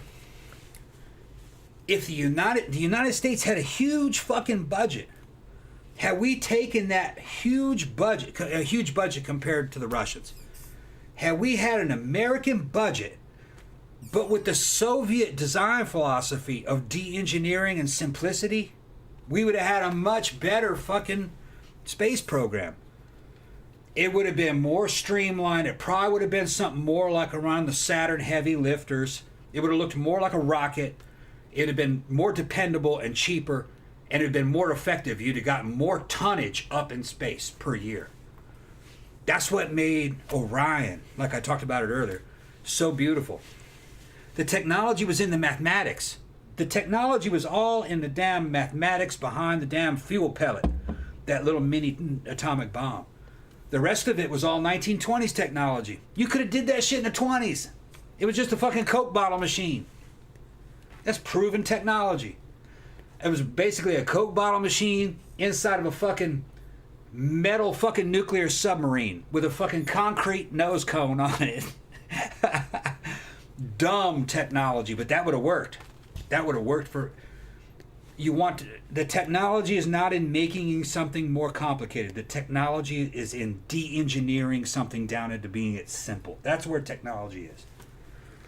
Had we taken that philosophy, we'd have been decades ahead by now. Okay, I'm gonna get off my soapbox. You want another drink? Yeah. I'm getting into that ginger ale and it's good. Spiced rum. It's not bad. I wasn't sure I liked it when I first drank it, but I'm just like, no, I'm kind of. It takes a while to like kind of grow on you. Jeffy Art said, I remember being in first grade and hearing it on the PA in class, and then got home and walked in to see my little sister crying in the living room. It was a rough day. Yeah, like I said, I don't know if you were here earlier, but January 28th, I remember it very vividly. January 28th, 1986 was my little brother's 10th birthday. And because the shuttle exploded on his birthday, he was kind of fucked up for like a while after that, because I kind of feel like he thought, because he was just 10, he thought that it was like something to do with him, or you know what I mean? So it's weird that I still like kind of remember that, but I actually remember 86. I think I was in it was 7th grade or 8th grade. And I remember not seeing it live because we were at lunch. We were in the cafeteria because it was early. We had early lunch. I remember that. I'm pretty sure it was 7th grade. 7th grade. OBGH. Ormond Beach Junior High, which is now Ormond Beach Middle School. But back then they called it Junior High. I just remember coming back and everybody telling me the shuttle exploded, and we thinking that we were all thinking they were like trying to be funny. You know what I mean? But then like they brought in the TV. And then we went outside like to look at it, and I was just kind of like, in a way, I'm kind of glad, because had we not been at lunch, I mean, every time the shuttle went off, because like I said, we're in Florida, so you go outside and you can see the shuttle go. It's like right there. You know what I mean? It was only like a few miles away. So, you know, where I grew up in Daytona, it was 40, 50 miles south. So you could, once it was up, you could see it like pretty clearly. So we would always go outside. Like if you were at school, they would let you go outside and like watch it. Everybody'd go out on the lawn and be like, ooh, you know what I mean? So all of those kids were out there watching it, and it blew up, and they like didn't know what was going on. They were like looking at the teacher going, well, what the fuck? Like, what happened? That doesn't look right, because we'd seen it before. Like I said, it just so I'd seen other live launches from school, but I didn't happen to see that because it just happened to take place like when I was at lunch, so I didn't see it live. But we saw it on the TV like afterward. But yeah, everybody, it was a weird day. And I remember like my English teacher, she like started crying like when she saw it on TV, and like everybody was like, because the kids, they didn't know what the fuck was going on. They were just kind of like freaking out. You know what I mean? They're like, oh my God, are they still in there? Ew. It was like, ew. Yeah, it was fucked up. So basically, so what happened after that? Like I said, that kind of, I feel like the Challenger disaster, it sort of like brought into stark relief, some endemic problems that are going on with NASA. Like I said, underfunding, there was all kind of other stuff. And probably like Tom was saying, it just seemed like they were spending all this money on it, but I kind of feel like, from a military standpoint, from that kind of stuff, they didn't think it was like reliable enough to get all the shit up there like where they needed it to be. So NASA was just like, look, we don't think we can get this program again. Like, do you guys want us to like build another one, like to replace this, or what's the deal? And they didn't really get any word on it. And NASA said, look, we're not going to be ready to like fly another shuttle mission until like 1988, which was like 2 years later. And the White House, Reagan was in, and Congress were like, we don't really know, like, should we build another one or anything like that? What? Oh.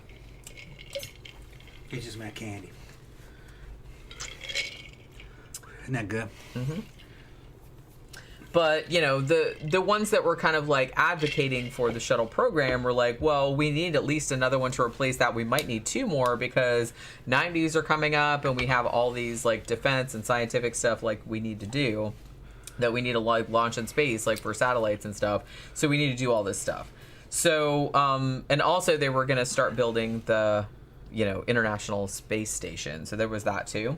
So basically after that, like, Reagan comes out and says, okay, well, you need to build a replacement shuttle orbiter, which later would be named Endeavour, and said you need to get started on that, like, toot sweet.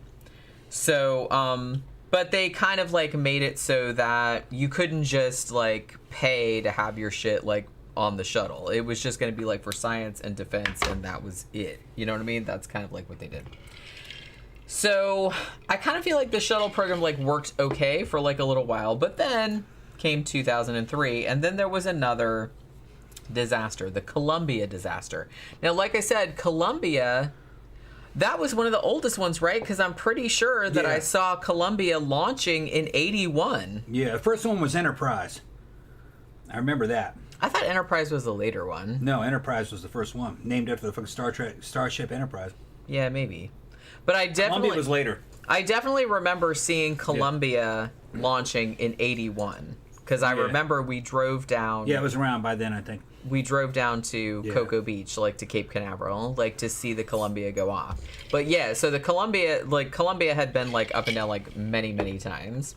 But yeah, it also broke up in 2003, killing all 7 astronauts on board. And this was before. This was actually not after launch. This was when it was trying to land at Kennedy Space Center. Re-entry. Yeah. Yeah. So like I said, Columbia. Yeah, it says made the shuttle program's first flight into space in 1981. So Columbia. Yeah. Okay. Not Enterprise. I thought Enterprise. No, like I said, Enterprise. I thought was later because I was pretty sure. See, I was like questioning myself, but I was pretty sure I was 9, and we drove down. We drove down to Cape Canaveral and saw Columbia go off, and it was a big deal because that was the first one, and it was 1981. Okay. Yeah. I thought I remembered that correctly. I remembered Enterprise being mentioned in fucking the early Star Trek films. Yeah, but... Like I said, don't make me question my memories because I'm like, I'm pretty sure I saw the first one go I could have swore the very first one that rolled off Columbia. The thing was Enterprise. No, it was Columbia. Okay. All right. I was sure I was remembering that right. Like Enterprise I saw it. Might have been second. I saw it. Did they even have one called Enterprise? Yeah. I know they had Endeavour. Yeah. Columbia, Challenger. I can't remember what the other ones were called. But I saw Columbia go up in 81. And like I said, I'm pretty sure that was the first one because I remember it being like a super big deal. So yeah. So Columbia goes off in January of 2003 for its 28th mission. And there was a bunch of stuff that it was supposed to be doing. Like there was a bunch of experiments on there, like a bunch of stuff that had to do with like microgravity. So the crew, as I said, it was 7 people. You had your commander, whose name was Rick Husband. The pilot's name was William McCool. You had your mission specialists, Michael Anderson, David Brown, Kalpana Chawla, and Laurel Clark. And a payload specialist, Ilan Ramon, who was actually the first Israeli astronaut. Now, as Columbia was re-entering the Earth's atmosphere, it actually broke apart over Texas at 9 a.m. Eastern Standard Time at an altitude of 40 miles and showered debris across southeastern Texas and southern Louisiana. So they got it on radar, it's on camera and everything like that. I kind of remember this happening, but I remember seeing it. I don't think I was watching it live, though, again. I just saw video. I remember, maybe I didn't actually see it. I remembered seeing video of it come in. It looked like a shooting star. That's fucked up. Yeah. It's fucked up. So I'm pretty sure. I don't think it was a reenactment. That was like back on I just CNN. remember being weirded out because I think that I didn't see it because I didn't see it live, but then I remembered hearing about it and I was like, Columbia, holy shit, I saw that go up the first time when I was a little kid in 1981 and then like it blew up. I remember it being on CNN and they were showing it over and over again and it looked like a damn shooting star. But CNN would show fake shit. They might have been showing a video of a fucking shooting star. I don't know. Well, like I said, I don't remember this one as vividly as Challenger because I saw that one happen like right after, so I don't remember what this one looked like or not. But the thing that happened about this one, so even though it broke up on re-enter, like when it was landing, they said what actually happened that caused this to happen was this was actually launch related as well. When they viewed films of the launch of Columbia, it looked like there was a piece of like foam that was like insulating foam, and when it was launching, it broke off from the external propellant tank and struck the leading edge of the left wing about 81 seconds after takeoff. So the thing about it was that like little bits of foam like this had kind of come off in past missions before and like nothing bad had happened, so I guess they didn't really think it was that big of a deal because they didn't think the foam was like heavy enough or have enough momentum to like cause any damage. This is all theoretical, people. Well, like I said, it had happened before, and nothing bad had happened. Yeah. So this was like the first time that this had been this. I kind of think they never did know what it was. That's what I remember thinking that at the time. That they, I think that might have been an excuse, but we'll see. I don't know. They saw that happen. They kept showing that video over and over again of that piece of foam falling. But I had a feeling that they weren't convinced that that's really what it was. Well, they did tests after, like they tried to replicate it. Mm-hmm. And in the replication tests, they found that, in fact, even though previously they had thought that the foam was not traveling fast enough or heavy enough to cause any damage, but in some of the tests, they did see that some of the foam was actually capable of punching a big hole in the reinforced insulation tiles that are on the outside of the nose and the wing. And they were like, oh, well, shit. We didn't think anything would go wrong, but in some of the tests, it did kind of replicate the conditions that had happened there. So they're like, there was okay, a chance. Back to the drawing board. Now, so I guess some engineers had wanted, even previously to launch, they thought maybe the foam was capable of doing some shit like that, and they wanted like some films taken and stuff like that. But apparently, paperwork was lost and it didn't really work out the way they wanted to. See, I always thought that foam fell regularly, and lots of these fucking shuttles fucking launched. Well, they said that. They said it had fallen before. They'd seen it, but it hadn't done any damage. So they thought that it wasn't capable of doing damage because it wasn't going fast enough. It must have been very unlikely because lots of them launched and came back Well, safe. that's what I mean. So, that's why they thought that it wasn't anything to be alarmed about, because they said, oh, well, we've seen that happen before and it didn't do anything bad. Yeah. But it just happened that under these wrong conditions... it just happened that it fell exactly the right way, and I was under the impression that it was this occurrence it was this case that fucking convinced NASA that they had to move away from the space shuttle. There's too many problems with it. And that they didn't right away. Eventually they did, but I think this is why. Well, after this accident, yeah. they actually grounded the 3 shuttles that were left, which were the Discovery, the Atlantis, and the Endeavour. And basically, they went back to the drawing board, like I said, and they went to NASA and was like, basically, we have to figure out like how to keep this from happening again.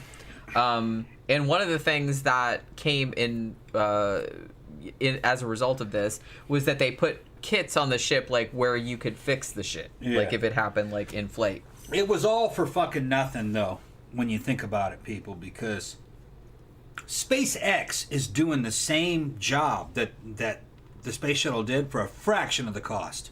And there's no people involved. There's no crew. Totally robotic. Reusable rockets. Theoretically, that technology was available probably in 2003. They could have done that. It's just that the space fucking program was fucking... They weren't really on the ball in 2003, in the 2000s. Private industry fucking kicked their asses. Well, the shuttle actually went back into service in 2005. Yeah, which... in summer. Right. So, yeah. And Justice for Me said, like you said, I'm amazed we didn't lose more astronauts. Yeah. Me too. Like, the more I read about this, like, the more I researched this, I'm like, holy crap, like, only 19 astronauts have died, like, that they know of, but I was like, that seems remarkably low, considering how fucking dangerous the shit is, and considering how many accidents they've had, you know what I mean? Yeah. Like, while they were figuring the shit out. So, in a way, that's kind of amazing. Like, 19, that's too many, obviously, but... I would have thought that it would have been way lucky, more than that. They did. That space shuttle design was fucking too complicated and unsound. That's not how you do it. They should have used fucking Saturn heavy lift, and re-engineered different nose cones, more modern nose cones. But you should have used those boosters. It'd have been so much better. But for some reason, they wanted a fake space plane.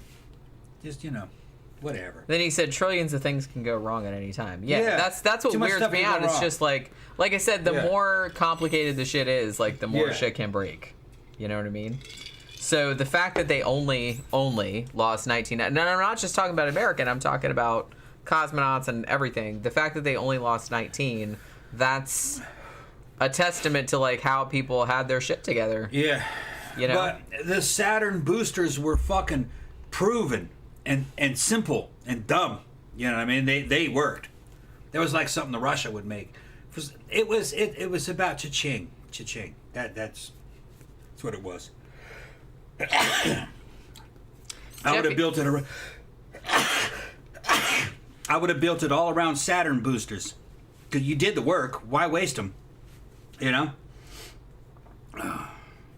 Jeffy Art said, I believe the Enterprise was constructed as one of the first orbiters for test flights. Maybe that's what it was. But I'm not sure if it was used for actual service. Yeah, he's right. No, he's right. I think they postponed Enterprise it. Yeah, because I was like, that wasn't a shuttle, I'm pretty Enterprise sure. was the one that was on the fucking top of that 747 they were flying around. That's the one that I remember that one from a kid. So that you're right. You called it. Because, like I said, I was pretty sure I saw the first space shuttle launch. Enterprise 81, which was the one that was on top of 747, and they'd unhook it, and it would land on its own to test. Yeah, I remember that. That's the one I was thinking of. I remember that. Yeah. So I didn't think it was kind of like... It never launched, I guess. Right. It wasn't its own thing. Test vehicle.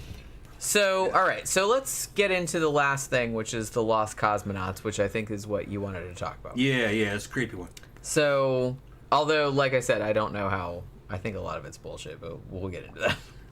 So yeah, Lost Cosmonauts, or sometimes they call it the Phantom Cosmonauts. So this is kind of like a bunch of interrelated theories, I kind of feel like, where it's like a bunch of conspiracies which allege that some Soviet cosmonauts went to outer space, but they either like were lost and like drifted off into space, or they died and like it died during re-entry. Like they, the shit was all like covered up. Yeah. Now, I kind of feel like the conspiracy theories surrounding this have been bolstered by some actual shit that, like, I talked about before, where they did kind of try to cover stuff up, but it did come out, like, later on that these people had died and shit like that. So there's some reason to think that maybe they were, like, keeping some secrets and everything, but I'm not really sure, like, how much evidence there is for a lot of this stuff, but we'll get into that. So, prior to Yuri Gagarin's first spaceflight, apparently, allegedly, the Soviet Union had maybe launched some humans into space, and the shit didn't go so well. So there have been conspiracy theories about that ever since, and the information has supposedly been suppressed. Now, I will say that the evidence supporting any of these kind of interrelated conspiracy theories is inconclusive at best, and some of the stuff they later found out was actually, like, actual hoaxes. Like, they actually proved they were hoaxes. So, you know, just take it all with a grain of salt is what I'm saying. So, obviously, you know, the whole space race period between, you know, mid-1950s to, like, the early 1970s, you know, you had a big thing about, like, Soviet Union, U.S., they're trying to, like, get into space, and they're trying to, like, outdo one another and everything like that. So there was a lot of incentive, I guess, to make some shit up.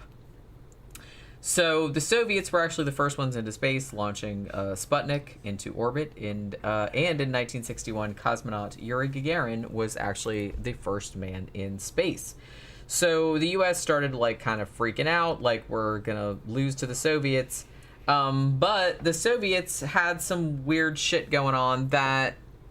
Now, some of this stuff, like I said, is not conspiracy. Like, some of this stuff, actually, they did find out later on did happen. Like, for example, in 1960, there was a Soviet rocket that actually ignited on the launching pad and killed between 78 and 120 people. That's what I was remembering. Yeah. That was, like, the ground crew. Yeah, ground crew. Yeah. Now, for a long time, they kept that a secret, but it came out later on.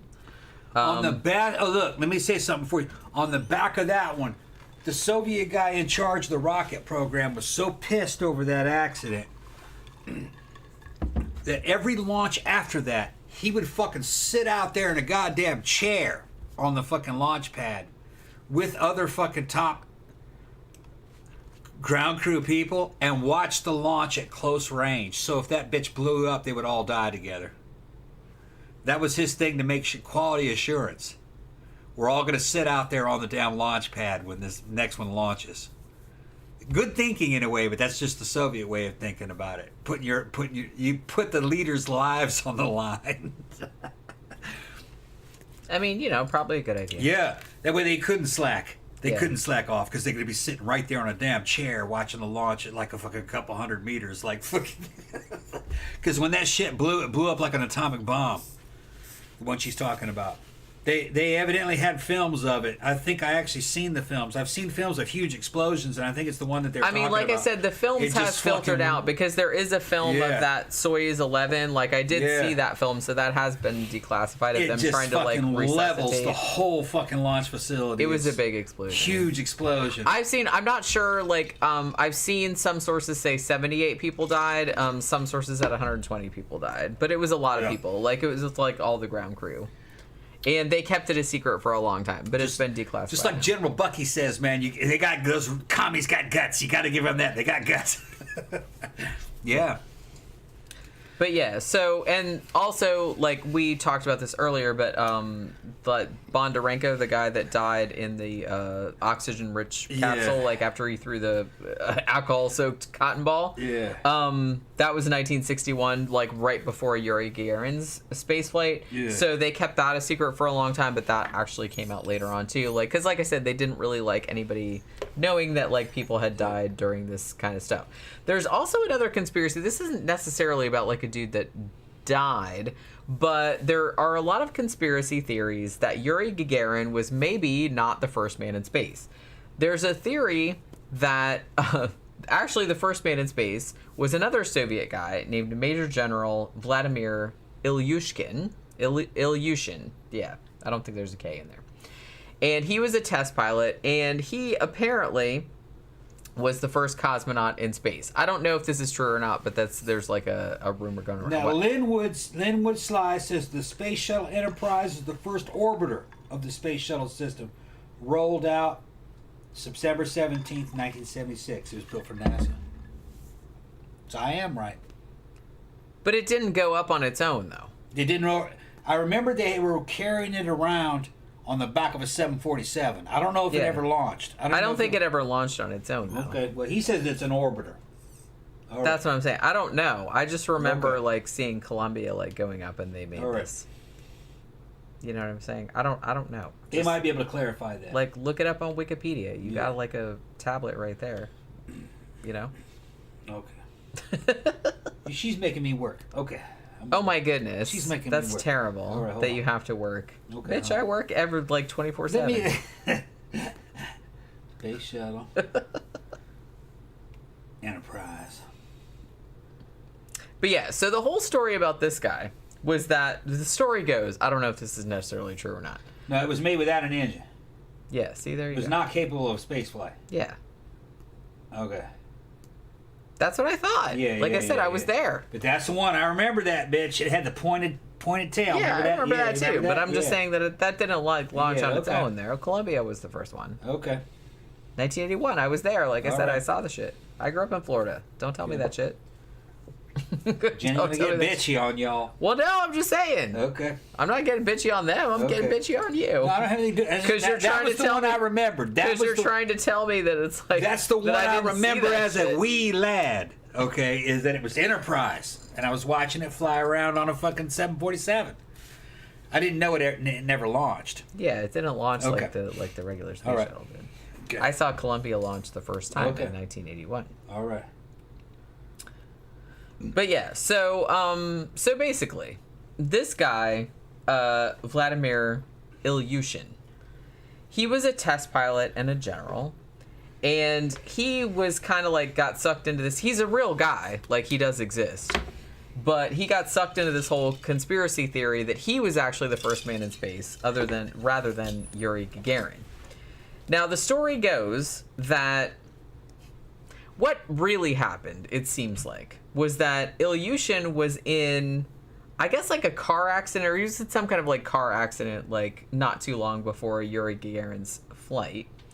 And the conspiracy theory grew up that this car crash was actually like a cover story for an orbital space flight which had gone awry. He didn't die, obviously, but what ended up happening, so the story goes, was that he actually like crashed in China, I believe, and they're basically like, and I don't know, like the mission went wrong, so the Soviets were just kind of like, well, we can't have that, so we're just gonna pretend that didn't happen. Like he crashed in China and he was like really, really injured.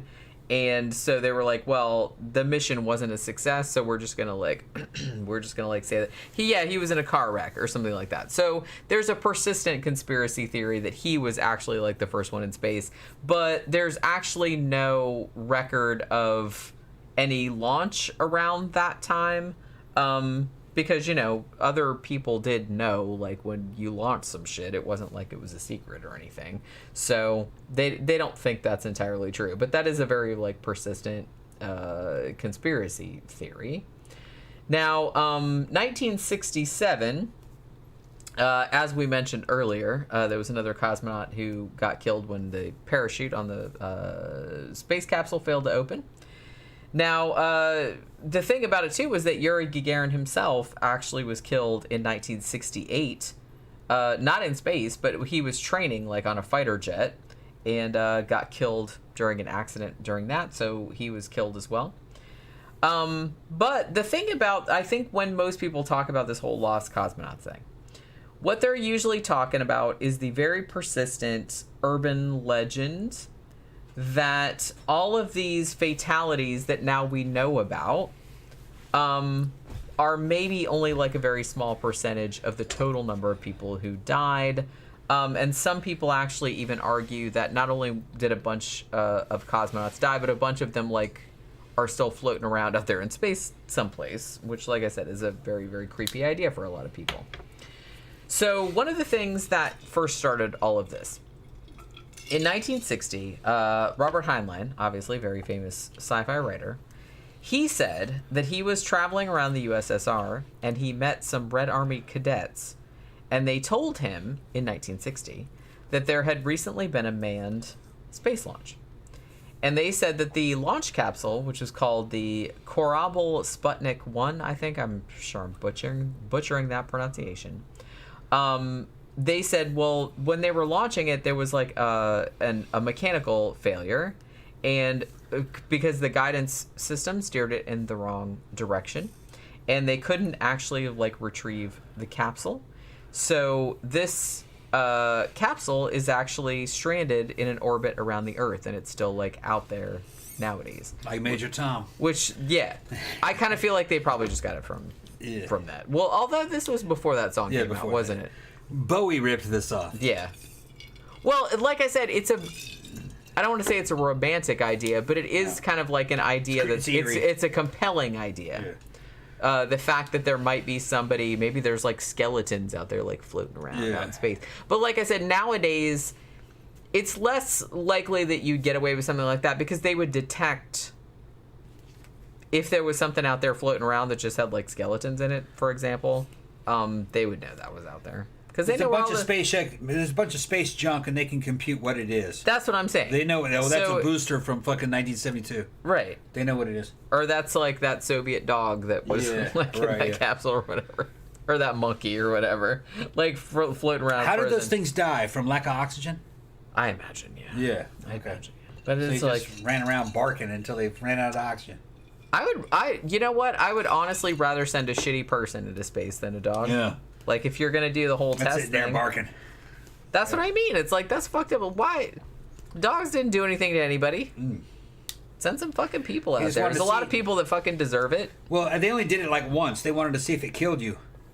You know, just wanted to know if Spoiler alert, it does. No. They wanted to see if launch killed you. Mm-hmm. That's the thing, that they're still like floating around out there. Right. Well, that's why they started with dogs and monkeys and stuff. They were like, well, we don't have to worry about getting them back. Right. Which, again, fucked up. But I would, like you said, I kind of feel like you'd rather like send prisoners up there because you don't really care if they come back. Mice would be enough. Even mice. I'd rather send like serial. Let's send BTK. Let's send BTK to space. Yeah. I would rather send BTK up there than mice or dogs. Mice and dogs didn't do nothing to anybody. BTK did some shit to some people. So let's send him up there. You want to go, Dennis? Where's Dennis? Back there. Oh, stop fucking around, Jenny. Does he want to go to space? No. You want to go to space, Dennis?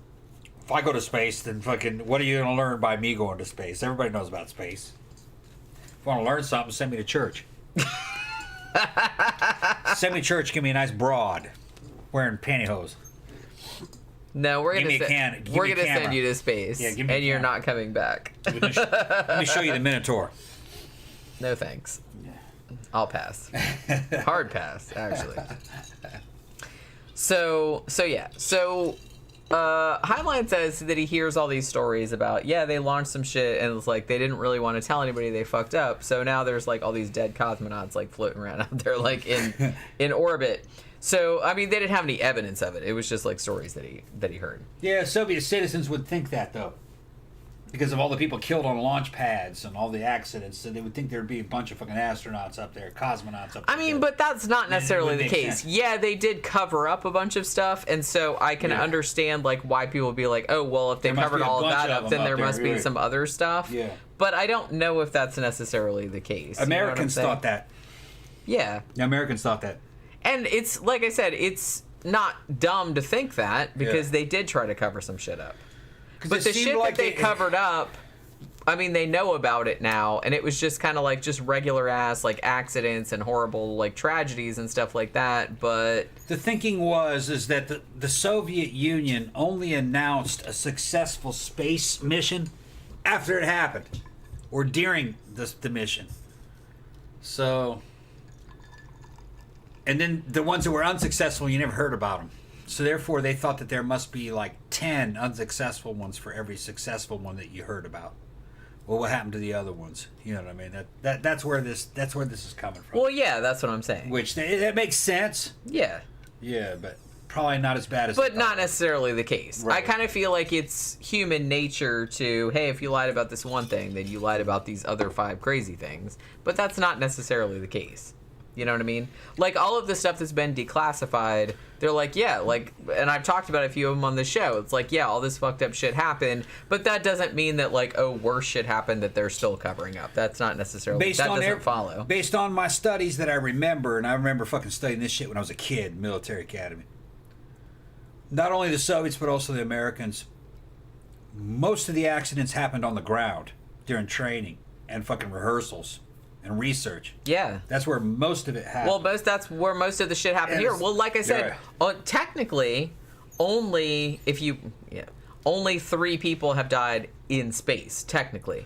Most of the time, it's in, like, while they're launching or landing or something like that. That's, like, the most dangerous A lot of it's thing. researching ideas. Yeah, They don't know like, if a certain thing will happen, so they're on a test range, and that shit fucking blows up. Boom! And kills fucking 7 or 8 guys. Oh, I guess we can't do that.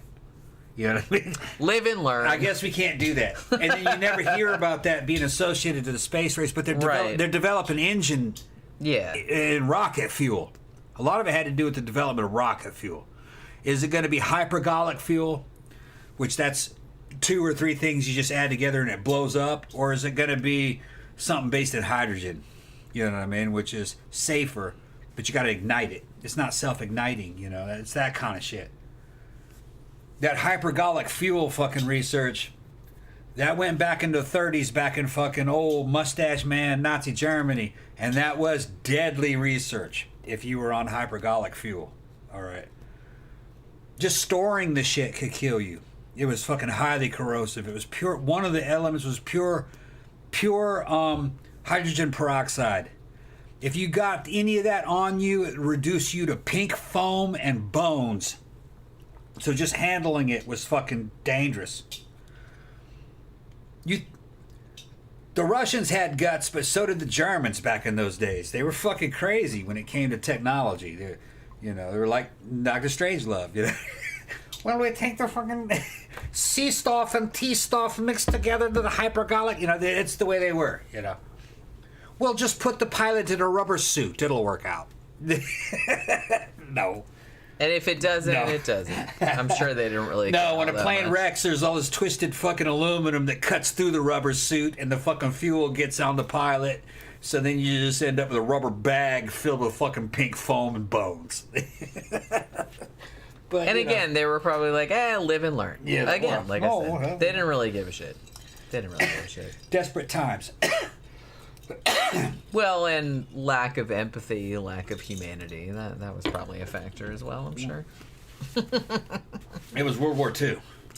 Everybody was dying. Sure. I'm not saying that. Jeffy Art said, I agree with Jenny. We need to have convicted killers be used as test subjects. Think of all the medical advancements we could make. Hey, like, if them bitches, like, confess to the shit and they have DNA and everything like that, you know. I'm not saying I don't want to. You got to give them a reward, though. You got to give them an out. Why would they volunteer if it was certain death? Yeah, I don't think you should force them. I mean, I don't even think that. But it's like, I don't know. Like, if they want to, it's like, hey, you want to actually, like, do something good for people in your whole miserable life since you've made everyone's life so terrible. Mm-hmm. Like, you've made the world a worse place. So do you want to rectify that? Mm-hmm. Maybe you could come at them that way. I think maybe most of them wouldn't care because, like I said, they're sociopaths, so they don't give a shit about anybody else. They don't give a shit about helping anybody. But yeah, so Robert Heinlein here's the story. Now, the Soviets officially, they said, well, we did do a launch, but there wasn't a guy on it. It was an unmanned test flight. That's all. All it was. There's not like guys out there like floating around in a tin can like Major Tom, like I said. But Heinlein was like, no, I think there's a cosmonaut in there. I don't know if he had any evidence. He just wanted to think that, maybe. I don't know. Now, let's kind of talk about, too, like, because I kind of feel like he pointed as evidence. He's like, hey, there's these 2 very famous Italian brothers who were amateur radio operators who allegedly picked up a bunch of radio transmissions that they claimed were from Soviet space launches, which didn't go so well. So let's talk about that. Yeah, I've heard the recordings. They're ominous. They are, Yeah. but I was listening to one of the most famous ones, and it didn't. I don't know. It doesn't sound authentic to me. I know that's like maybe. She doesn't sound panicked enough. I don't know. You know what I'm saying? I don't know. It's just kind of like. She's just reporting back that she can see the Earth. It's getting hot in here. Yeah, it's like Yeah. I'm so hot. I'm so hot. She's Yeah. like that. Like it's Yeah. in Russian, obviously, Yeah. but you know you can like listen to. It's on YouTube. You can like listen to all that stuff. But yeah, I was listening to that earlier today. So okay, so in case you guys don't know, there was these two Italian brothers, Achille and Giovanni Battista, and they got fascinated by radio transmissions. You know, they were kind of like dorks about that. So they set up their own experimental listening station just outside Turin, Italy, in the late 1950s. And they kind of set up their shit in what was like a disused German bunker at a site called Torrebert, something like that. So they basically like put together, they just like scrounged equipment, or like they didn't have a lot of money. So they just kind of like cobbled shit together. And they claimed that they had successfully monitored transmissions from the Soviet Sputnik program and Explorer 1, which was the first American satellite in 1958, which, you know, they had their cobbled together, you know, equipment that they recorded the shit from. So in the 1960s, these two brothers started releasing recordings which they claimed were radio communications from secret Soviet Union space missions. And several of these space missions, according to them, were astronauts that were lost in space or were killed in space, and that the Soviets did not acknowledge had actually occurred. Now, in total, they call these the Judica-Cordiglia brothers. That's what they call them. They actually released 9 recordings over a 4-year period. And they claimed that a lot of these were from lost Soviet missions. So May of 1960, they allegedly picked up evidence of an unnamed cosmonaut becoming lost in space when his orbiting space capsule veered off course. So apparently he's still floating around out there someplace, and they said that they got a transmission from him. November of 1960, they said they picked up an SOS transmission in Morse code, which was also coming from a Soviet spacecraft. And they said that based on the transmissions, they said the craft was actually moving away from Earth instead of orbiting it. And they surmised that the Soviets had accidentally launched these cosmonauts deep into space, which seems like it would be hard to do. Just saying. Those are two completely... Orbiting Earth and, like, going off into deep space. You need different mathematical. You need technology, different technology for those I need two more things. power. That's what I'm saying. So February of 1961, they also claimed that they recorded a cosmonaut suffocating to death. What year was this? 61. 61. This Okay, one was. so it's not as old as I thought it was. Okay, How old do you think it I was? thought that was in the 50s, late 50s. No, they started building their shit in the 50s. Okay. And monitoring stuff in the late 50s. But Okay. all of the Soviet stuff they supposedly monitored 60s, okay. started in like 1960. Okay. Yeah. All right. So May of 1961, they claimed that they had got that they recorded these very weak calls for help from an orbiting capsule, and later that year in October, they purportedly heard evidence that a Soviet spacecraft veered off course and vanished into deep space again. So they're kind of like going off into nowhere. In November of 1962, allegedly, they also said that they recorded evidence of a space capsule bouncing off the Earth's atmosphere during re-entry and disappearing, which I'm not even sure is possible. Yeah, how do you record that? That's what I'm saying. So in one of the recordings, probably the most famous one, Yeah.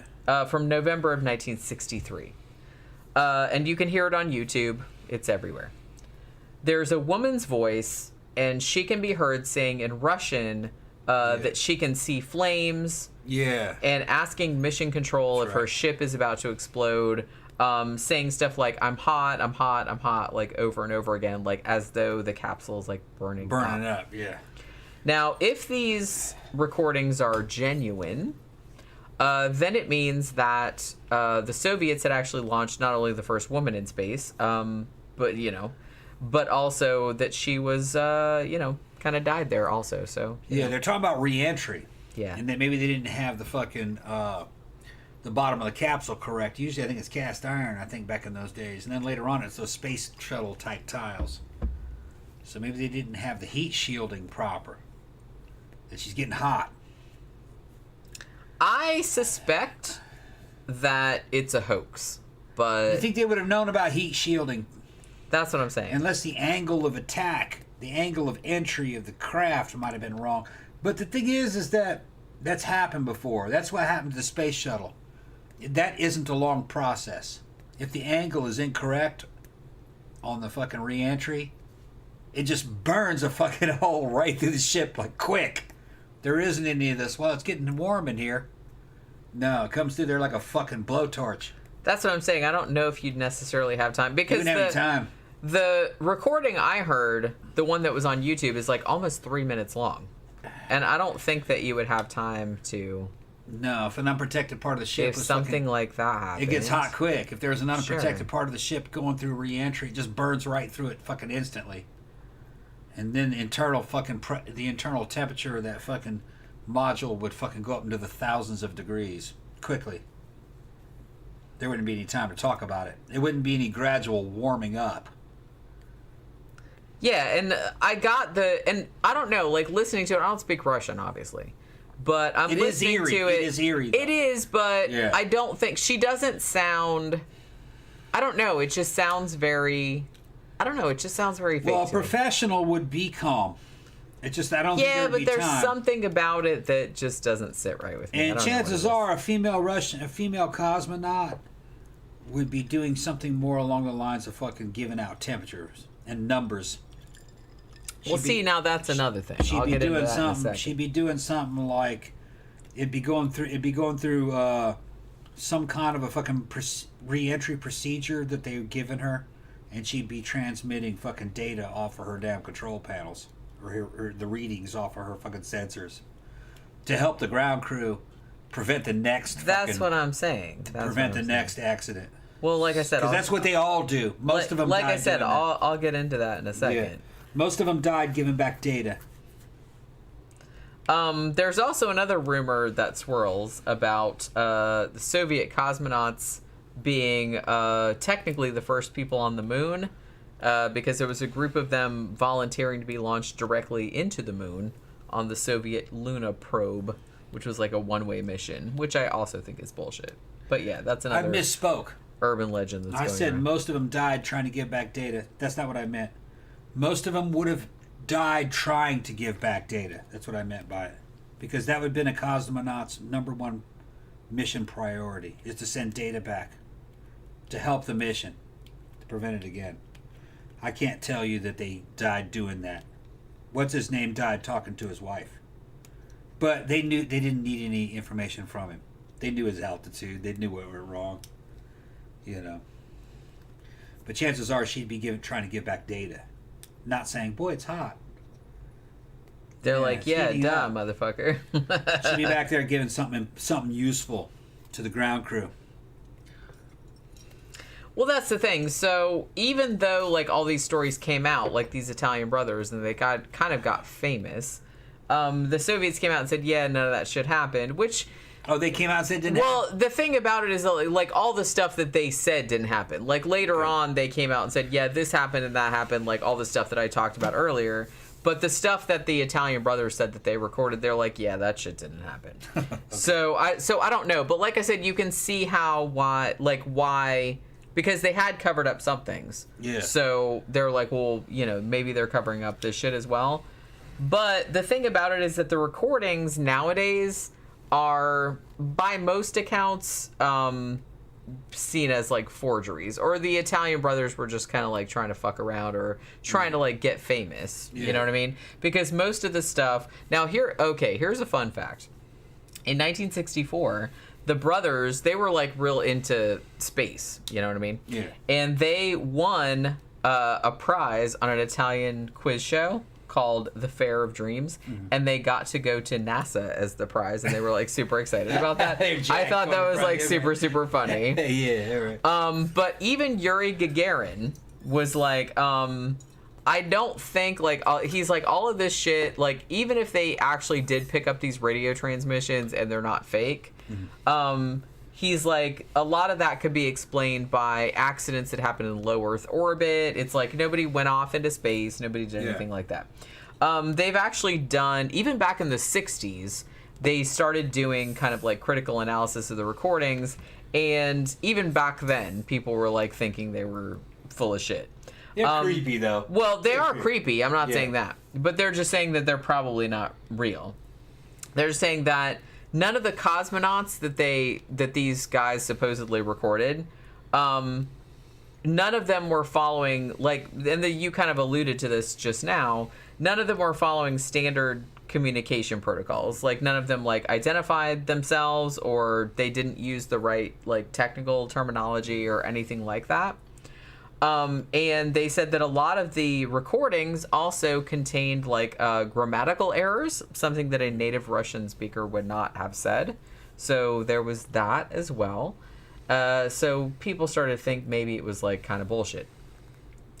Now, the thing about it too, and I think I talked about this earlier, was that some of the transcripts record cosmonauts saying that, oh my God, we're leaving Earth's orbit like accidentally, like heading into deep space or whatever.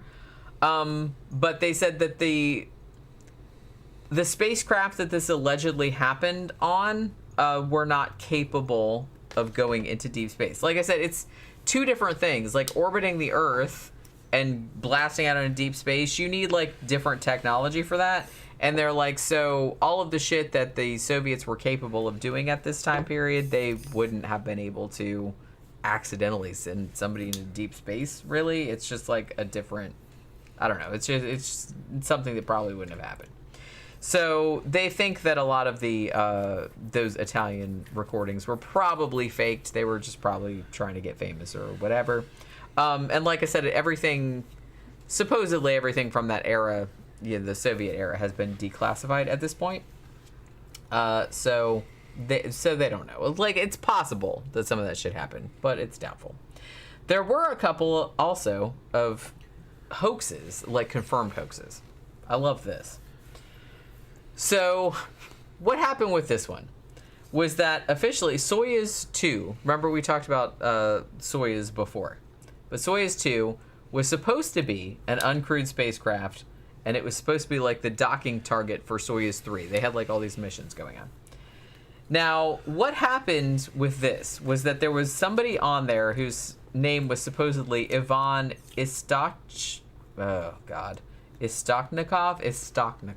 I guess I'm pronouncing that right. So this guy was supposedly on this mission, but what they found out later on in 1993 was that this person did not actually exist. Like, the whole story was that him and his dog, whose name was Cloca, were supposedly manning this spacecraft, and they disappeared in 1968, and supposedly the ship had been hit by a meteorite. And then the Soviets had like erased them from history, which they did do for some people. But so that was the story. What they found out later on, though, was that this whole story had been cooked up by a artist, essentially like as an ARG. Right. This person named Joan Fontcuberta came up with this whole, and it's pretty genius when you think about it. He came up with this whole modern art installation, and he had like a whole bunch of falsified mission artifacts, like digitally manipulated photos, and all these like biographies. So he made it like totally look real. Like I said, so like an ARG, but they didn't find out until several countries' media had reported it as like a real thing. So there's that going on as well. So this whole art installation was actually shown in Madrid in 1997 and was at another museum in Spain in 1998.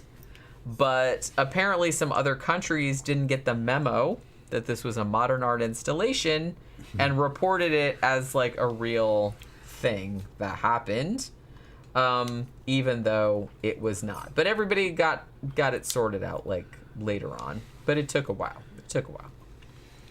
There was also another case of a guy named Andre McCoyan, and he was supposedly killed, him and another crew member, when they were trying to get to the moon ahead of the Americans in 1969.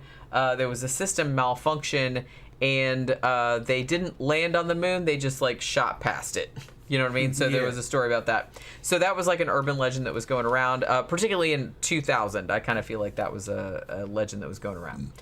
And they think there's no evidence of this actually occurring. And they think that maybe this story started circulating around this time because there was a television series called The Cape, and there was an episode of that called Buried in Peace that first aired in October of 1996, and it had like a very similar storyline. So it could have been that, you know, people were just remembering that as a documentary, or they were just remembering it and just disseminating it as an actual story, but they think that's probably where that came from. So they know that that's probably that. But the Lost Cosmonauts thing, I don't know. It's not crazy to think that maybe there were a few missions that went like drastically awry and they still don't want to talk about, and that maybe those Italian brothers like recorded some evidence of it. But I don't know, the shit that they've declassified, they're pretty sure they've got all the shit nowadays, and yeah, some bad shit happened, but they kind of know about it now. Well, so there's always going to be some people saying, no, they totally erased this one and that one, and there's a bunch of secret programs. But could you actually hide a secret program? I mean, there's budgets and shit. That's what I mean. Like, now I kind of feel like, I mean, from everything that I could find from the thing, they're like, we understand why people would think that, because the Soviets did try to cover shit up for a long time. But they're like, now that everything has been declassified, it's like it would be really difficult for something of the magnitude of, because when you launch some shit into space, it's not like you can just launch some shit into space and nobody knows about that stuff. Here's another thing that would kind of add to what Jenny's saying. The Soviet Union is gone. The modern Russians of today are not like the Soviets. There's a big difference. But they're still Russians. And they're going to want their ancestors to be recognized as their lives being lost in some of these fucking tests. Exactly. So they're at this point in time, they're not going to hide them. There's no incentive anymore. The incentive would be more towards, let's tell who died in the pursuit of Soviet greatness. That would be more. So, yeah, what Jenny's saying is right. So I kind of feel like most of the shit that's come out, like about the guy like that fell to Earth and the guy that died in the testing and the 3 guys that died in the capsule, like now all that's come out. That was all secret back in the old days. Yeah. But now everybody knows about it. Yeah. Jenny's right. There's going to be more of an inclination for the modern Russians to get the street cred of all the people that died. Yeah. So they wouldn't want to hide it. They'd want to show. That's what I'm saying. They'd want to show. Because it's not like it used to be. It's not like it used to be, no. And they're not trying to hide failures. Now they would be exposing bravery. This is how brave we were. This is how many of our people died trying to get to space. Because you could use that as a talking point. Sure. So that's what they would be doing. And you know what I mean? Like I said before, I don't give a shit what y'all think about what's going on. I always had a lot of respect for the Russians. I was friends with Russians, ex-Russian soldiers. They're a good people. They're a very good people. They're tough. They got balls. They're not like us, but they're not supposed to be like us. They're not Western. But that's not saying Western. Being Western, that's not everything. People have a right to be who they are. You know what I mean? The Chinese are Eastern. They're going to be that. That's their prerogative. That's their culture. The Russians are just Russians. They've been around for thousands of years. They're a lot older than us. Let them be Russians. You know? And they have their own culture, their own value system. Let the chips fall where they may. Hugo says, people are weird. Israel, India, and China went to the moon in 2017, took pics of all the Apollo landings, and some people still think it was fake. Yeah. Well, It's the because thing Hollywood about was kind of saying it. about conspiracy theories Yeah. is that once you get real kind of like drilled down into the shit, Yeah. I kind of feel like there's a sunk cost fallacy kind of thing going on at work. Once you put so much of your emotional time and energy into a particular conspiracy theory, you'll go to great lengths to not have that taken away from you, because you don't want to feel like you've wasted your entire life on something that is essentially stupid. Yeah. But the thing about like not landing on the, it's like, what would even have been the point of that? Well, here's another thing. A lot of those people from the conspiracy, we didn't go to the moon conspiracy, is they think that there was only one attempt. No, they went like many times. Well, So see, they're not that's talking the about the thing. other one. Well, and the thing about it too is I kind of feel like people that actually believe that the moon landings were fake, Yeah. I kind of feel like they don't know about that. They don't know the other ones. I think they went like 6 times.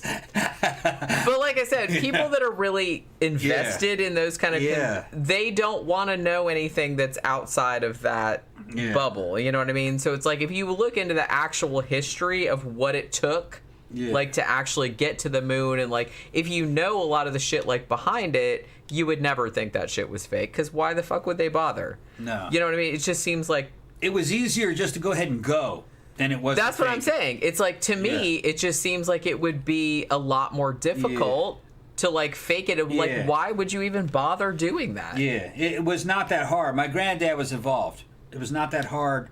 The highest technology thing they had was a very simple computer that failed. That was like a couple of fucking circuits. It was like a calculator. There wasn't much. It didn't do much. Your cell phone was fucking millions of times more powerful than what they had on that damn fucking lunar module. You know, there was nothing really there. It was mostly mechanical. I mean, it was just like put together with it was like mostly fucking mechanical. paper and spit and prayers. They Pretty much. they went there and just fucking pure fucking fuel. They just burned fuel to get there. And But, they like, seriously, they pointed at shit. They go, If "We'll go you that way." really, if you really think that shit was fake, like seriously, look into the history, like all the contingencies and everything like that. Yeah. Well, like I said, everything, like we've talked about this a lot on the show. History is a lot more complicated. It's very nuanced. It's very complicated. There's all kinds of like different little contingencies and shit like that. And I understand the human need to make everything simple because you want to get your like fucking head around it. Yeah. Because humans didn't evolve for all of this complexity. complicated shit. Yeah. So I understand the need for people to be like, oh, well, we need a simple, it must be like a simple explanation. It's never a simple explanation. It's always like a million little fucking things that could have gone differently at any point. And I kind of feel like it's, I don't know, man. It's just like, it just makes me mad that like all these people are just like, thousands and thousands of people were involved in that whole mission. And the fact that you're just like shitting on all of those people's legacy, just being like, oh, it was all faked. It's like, it would have been harder to fake it, like you said, than just going. But that was a popular topic in a lot of movies from that time. I know it was. Is that that it was fake? I know. So, but that was like a trope back in the I know. day. You know what I mean? So that it's kind of lit. It's kind of well, even Stanley Kubrick roped into doing that shit. tropes and shit. Yeah, no, they went. Oh, The Shining was like, he was like talking about how he helped fake the moon landing. I'm like, come on, dude. Like, how fucking high are you right now that you're even saying that? They spent so much money, you know they went to the moon. Because on the back of all that fucking technology, they did the fucking space shuttle, which was, I don't agree with it. They should have stayed with that fucking Saturn technology. They would have, the Saturn heavy lifting rockets were fucking the shit. We'd have had all kinds of stuff in space by now. You know? I mean, because to be honest with you, I think in most iterations, it's much more difficult to lie and maintain a facade of lies than it is to just kind of like tell everybody, hey, this is what happened. Yeah. I mean, that's not always the case, but I do kind of feel like, I mean, even in your regular life, you know this. If you start lying about some shit, eventually you're going to get to a point where it's just too much trouble to maintain this fiction that you have constructed, when you should have just told the truth to start with, because it's like much easier. So I kind of feel like that's true of most things. Yeah. That's true of most things. People just don't want to realize that really the motherfuckers went to the moon and space. It was just white boys in Russia and the United States in fucking ties with short sleeve shirts and slide rules and pocket protectors with fucked up glasses. And just talking about it and writing it down on They fucking figured it out. That's all it was. They figured it out. It wasn't, the technology wasn't that high. Just the math. It really wasn't. It was just the math and the fucking and the money. They figured it out. That was it was math and money. That's really what it mostly was. And willpower. It was a dick competition between Russians and Americans. If you have the money and the wherewithal yeah. and the intelligence, Yeah. you can do pretty much anything you set your mind to. Yeah. You know what I mean? Like within parameters, obviously.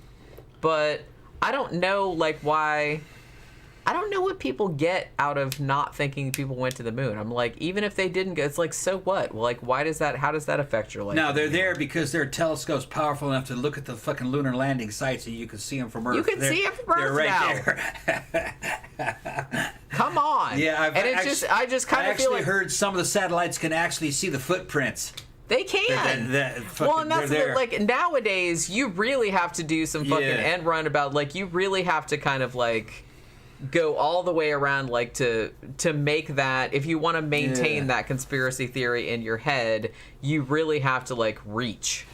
The real mystery about the moon is not whether or not motherfuckers walked around on it with boots, you know, fucking little Russian white boys and American white boys walking around. That's not the mystery. The mystery is are there fucking monuments placed on it billions of years ago or millions of years ago from civilizations that existed before us? Probably not.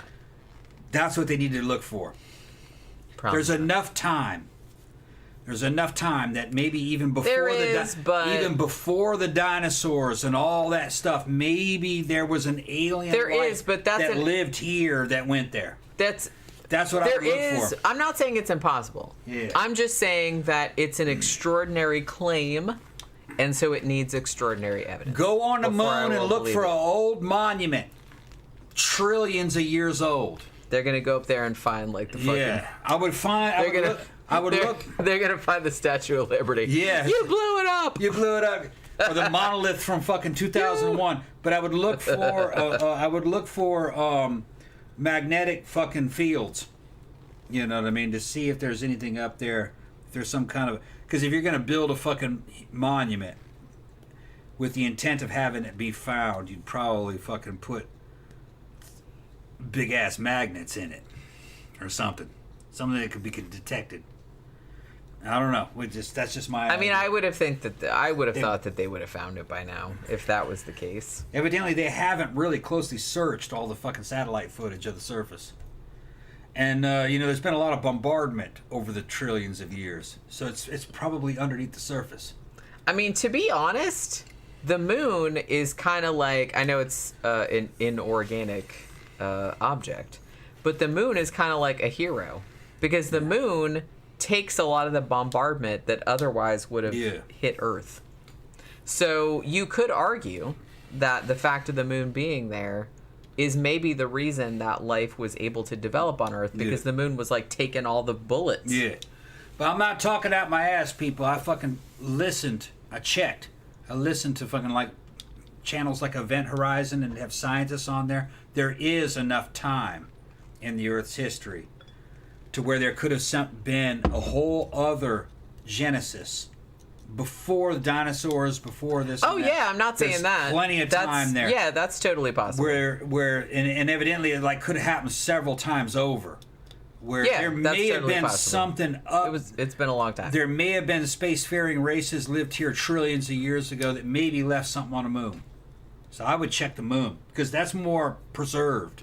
I mean, I don't think nobody evolved there. No. But I'm saying astronauts from here trillions of years ago left something on the moon for us to find, or they left behind some kind of piece of technology that may have survived because it's not in the elements. It's up there in the vacuum. Yeah. So it would last for a long, long time, but it would be submerged by now probably.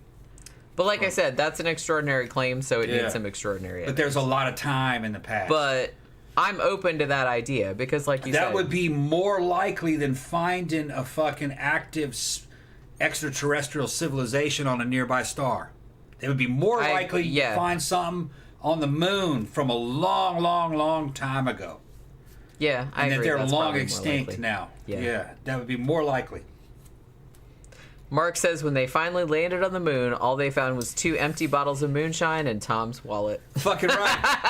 And that wallet was goddamn empty. Because that shit was leather. We were leaving that leather wallet behind. I got the credit card stacked. The fucking little... I was gonna say... There's no more wallets. I was gonna say it was empty because you went to the moon and spent all your money. Well, on titty bars. On titty bars. On moon titty bars. That's the first thing I saw. Titty bars and motorcycles and fucking shit. Moon motorcycles. And Jenny wanted to know when I'm coming back. I would never ask you that. She doesn't care about what I do. Yeah, go to the moon. Yeah. Have a good time. Have a good time, bitch. All right. So what's up? What else? Don't get any like sexually transmitted diseases. Don't bring back no STDs from like the moon for Christ's sake, because I don't. I saw your sister wife today when I went and run down to the fucking store. My sister wife? Your sister? Yeah. Wait, who's Amy? that? Amy, the fucking the bartender from the biker bar. Well, I don't know her though. Yeah, she hasn't met you yet. She wants to meet you. That's what I mean. She goes, "Boy, your girlfriend got some big ass titties." That's what she said. Yeah, she wants to meet you. It's fucking funny. You guys have to see it to understand it. But fucking no, she was over at the dollar store. She's like, "What you doing here?" And I says, "I got to get some ginger mixers. ale. I got to get mixers for a show tonight." He went to the dollar store to get. Went to the dollar store. She says, "What you doing here?" He says, "I got to get mixers for the fucking show tonight." And he says, "Go, okay. Tell your girlfriend I said hi." That's what she said. Yeah. She loves me and she doesn't. Yeah, she didn't know. She's seen pictures of you though. She saw the blue wig and shit. And she loved that fucking wig.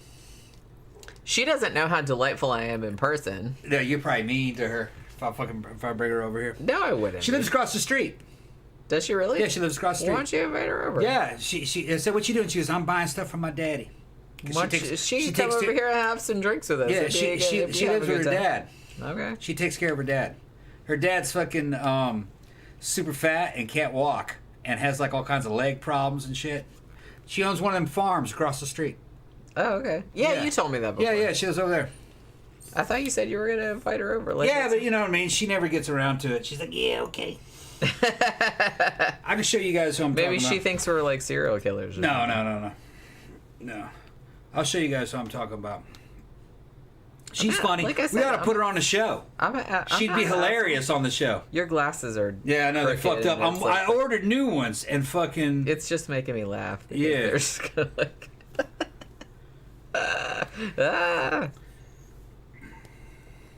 Okay, hold on. What the fuck, man? Zach says, that reminds me, on Uber Eats, the top 2 picks for wings around here are Hooters and a titty bar downtown called Twin Peaks. Yeah, I think Twin Peaks is a chain because I think we have one. Yeah, we have one like That's Amy. Oh, okay. Yeah. You should. That's Amy. That's Amy. Yeah, she's the bartender at the biker bar. And she there's another cute picture of her. And she just lives right around here. She lives right across the street. Well, like I said, the biker bar is just not that far away. That was funny that you saw her at the dollar store. Yeah, she's at the dollar store. She said, "What you doing here?" It's like, what do you think? She's super fucking redneck. You'd like her. She's funny. She's like somebody from like back in the day, you know. Listening to Freebird and shit. Aren't you guys tired of that song? Oh, I'm fucking sick of it. Actually, she likes the castle. She knows about the castle. Everybody knows about the castle in Florida. She saw our picture. She goes, "Oh, you guys must go to the castle." So I haven't been to the castle in years. Yeah. Danny Rolling says, "Tig old biddies." What's that? Tig old biddies? Tig old biddies. Yeah. you know. They're all boob sisters. Zach says, "Oh, she's cute." Yeah. No, I'm not lying. That's how, you know. She's nice. Well, like I said, she can come over. Bring her over, yeah. Bring her over. We'll have some drinks. Yeah. We'll have a good time. Put her on a show. She's fucking hilarious. Yeah, maybe we should. Just you and her do a show. Maybe we should have her. Maybe we should have her here for like a sidetrack show. Yeah, I could do something like that. Yeah. That'd be funny. Yeah. I mean, if she wants to, I don't want to like make her be. She's on the show. kind of bashful, but she. You know. That's what I mean. I don't want to make people be on the show. Yeah. If they don't want to be, because I know it's kind of She's like. just funny. I know it's kind of like. She's nice. You'd like her. Stressful. Yeah. I think Tom would like Mission to Mars. I've heard of it. I've heard it. Is that Mission. a ride at Disney World? No, I think it's a movie. Well, I know it's a movie too. Yeah. But I thought it was like. Which reminds me, did I mention this? Yeah.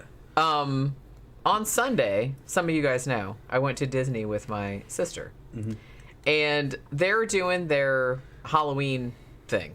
Mm-hmm. So, like, you were allowed to go in at 4, and, like, you could, at 6, they kicked all the other people out, and then they had, like, the Halloween party. And so, like, some of the rides had different skins on them. So what they did with Space Mountain was at Space Mountain, they kind of, like, put all these, like, crazy lights on the outside. And you know how Space Mountain, like, is normally, like, it's a roller coaster, but it's, like, dark inside, but there's still kind of, like, lights. But what they did for the Halloween thing was they turned every single light off. So you're on Space Mountain, but it is completely, utterly pitch black. Yeah. So me and my sister are on the shit, and wow, that was something else. That was something else. You could absolutely not see a single fucking thing. Do you want a breakfast sandwich? Sure. I got breakfast sausage, eggs, waffles. I got cheese. I got. Wait, you gonna put a waffle on the breakfast sandwich? What you do? Or you can put a waffle use the next waffle to as the it. bread. Okay, and then you that's put. all right. You put sausage, egg, and cheese. Oh, you're going that way? I like and it. Then I you like put, it. And then you put some syrup on it, on the inside, like a condiment. How about that? And you All right. eat it like a sandwich. Because I got those fucking toaster waffles. That'd make good bread. Yeah, I probably would. Yeah. Now that you're talking about it. Yeah. And maybe like 2 eggs on it. Each Okay. one. Sound good? I'm down. All right. I'm going to make them then. Zach says, I looked up the castle on Google Earth once, and the Yeah. first pic I saw of the inside Yeah. was some chick in leather gear on a table having her boobs groped by a guy in a mask. That sounds about right. That sounds about right. Yeah. That sounds about right. Just go on YouTube and look at castle videos. I mean, the castle has been there forever. It's a Yeah, Florida yeah. institution. Yeah. The building is super cool. I think it used to be... It was a Masonic It was a lodge. Masonic lodge, like, Yeah. back in the old days. Ybor City was like an old... It Yeah. used to be all, like, cigar factories and pirates and shit like Yeah. that. So it's, like, a really cool building. It's, like, really big, and it's 2 stories, and has stained glass windows and the whole fucking shit. Zach says, oh, God, breakfast sandwiches sound so good. Sound good? It does, doesn't it? Okay, I'm gonna It make does, 'em. doesn't it? I'm All gonna right, make we're 'em. going to make them. All right. So hopefully you guys have enjoyed this crazy, creepy space show. I had a good time doing this one, actually. I didn't know if I was going to be all that into it, but I was just kind of like, oh, this is kind of fun. But yeah, so hopefully you guys have enjoyed it as much as I enjoyed it. And we will see you guys again on Friday for the Sidetracks show, which will be... I don't know. We'll have to go to the liquor store and see if we can find like some weird drinks to come up with for Friday. But yeah, thanks for dropping by, everybody, and hanging out with us this Wednesday evening. We will see you again on Friday night. Good night.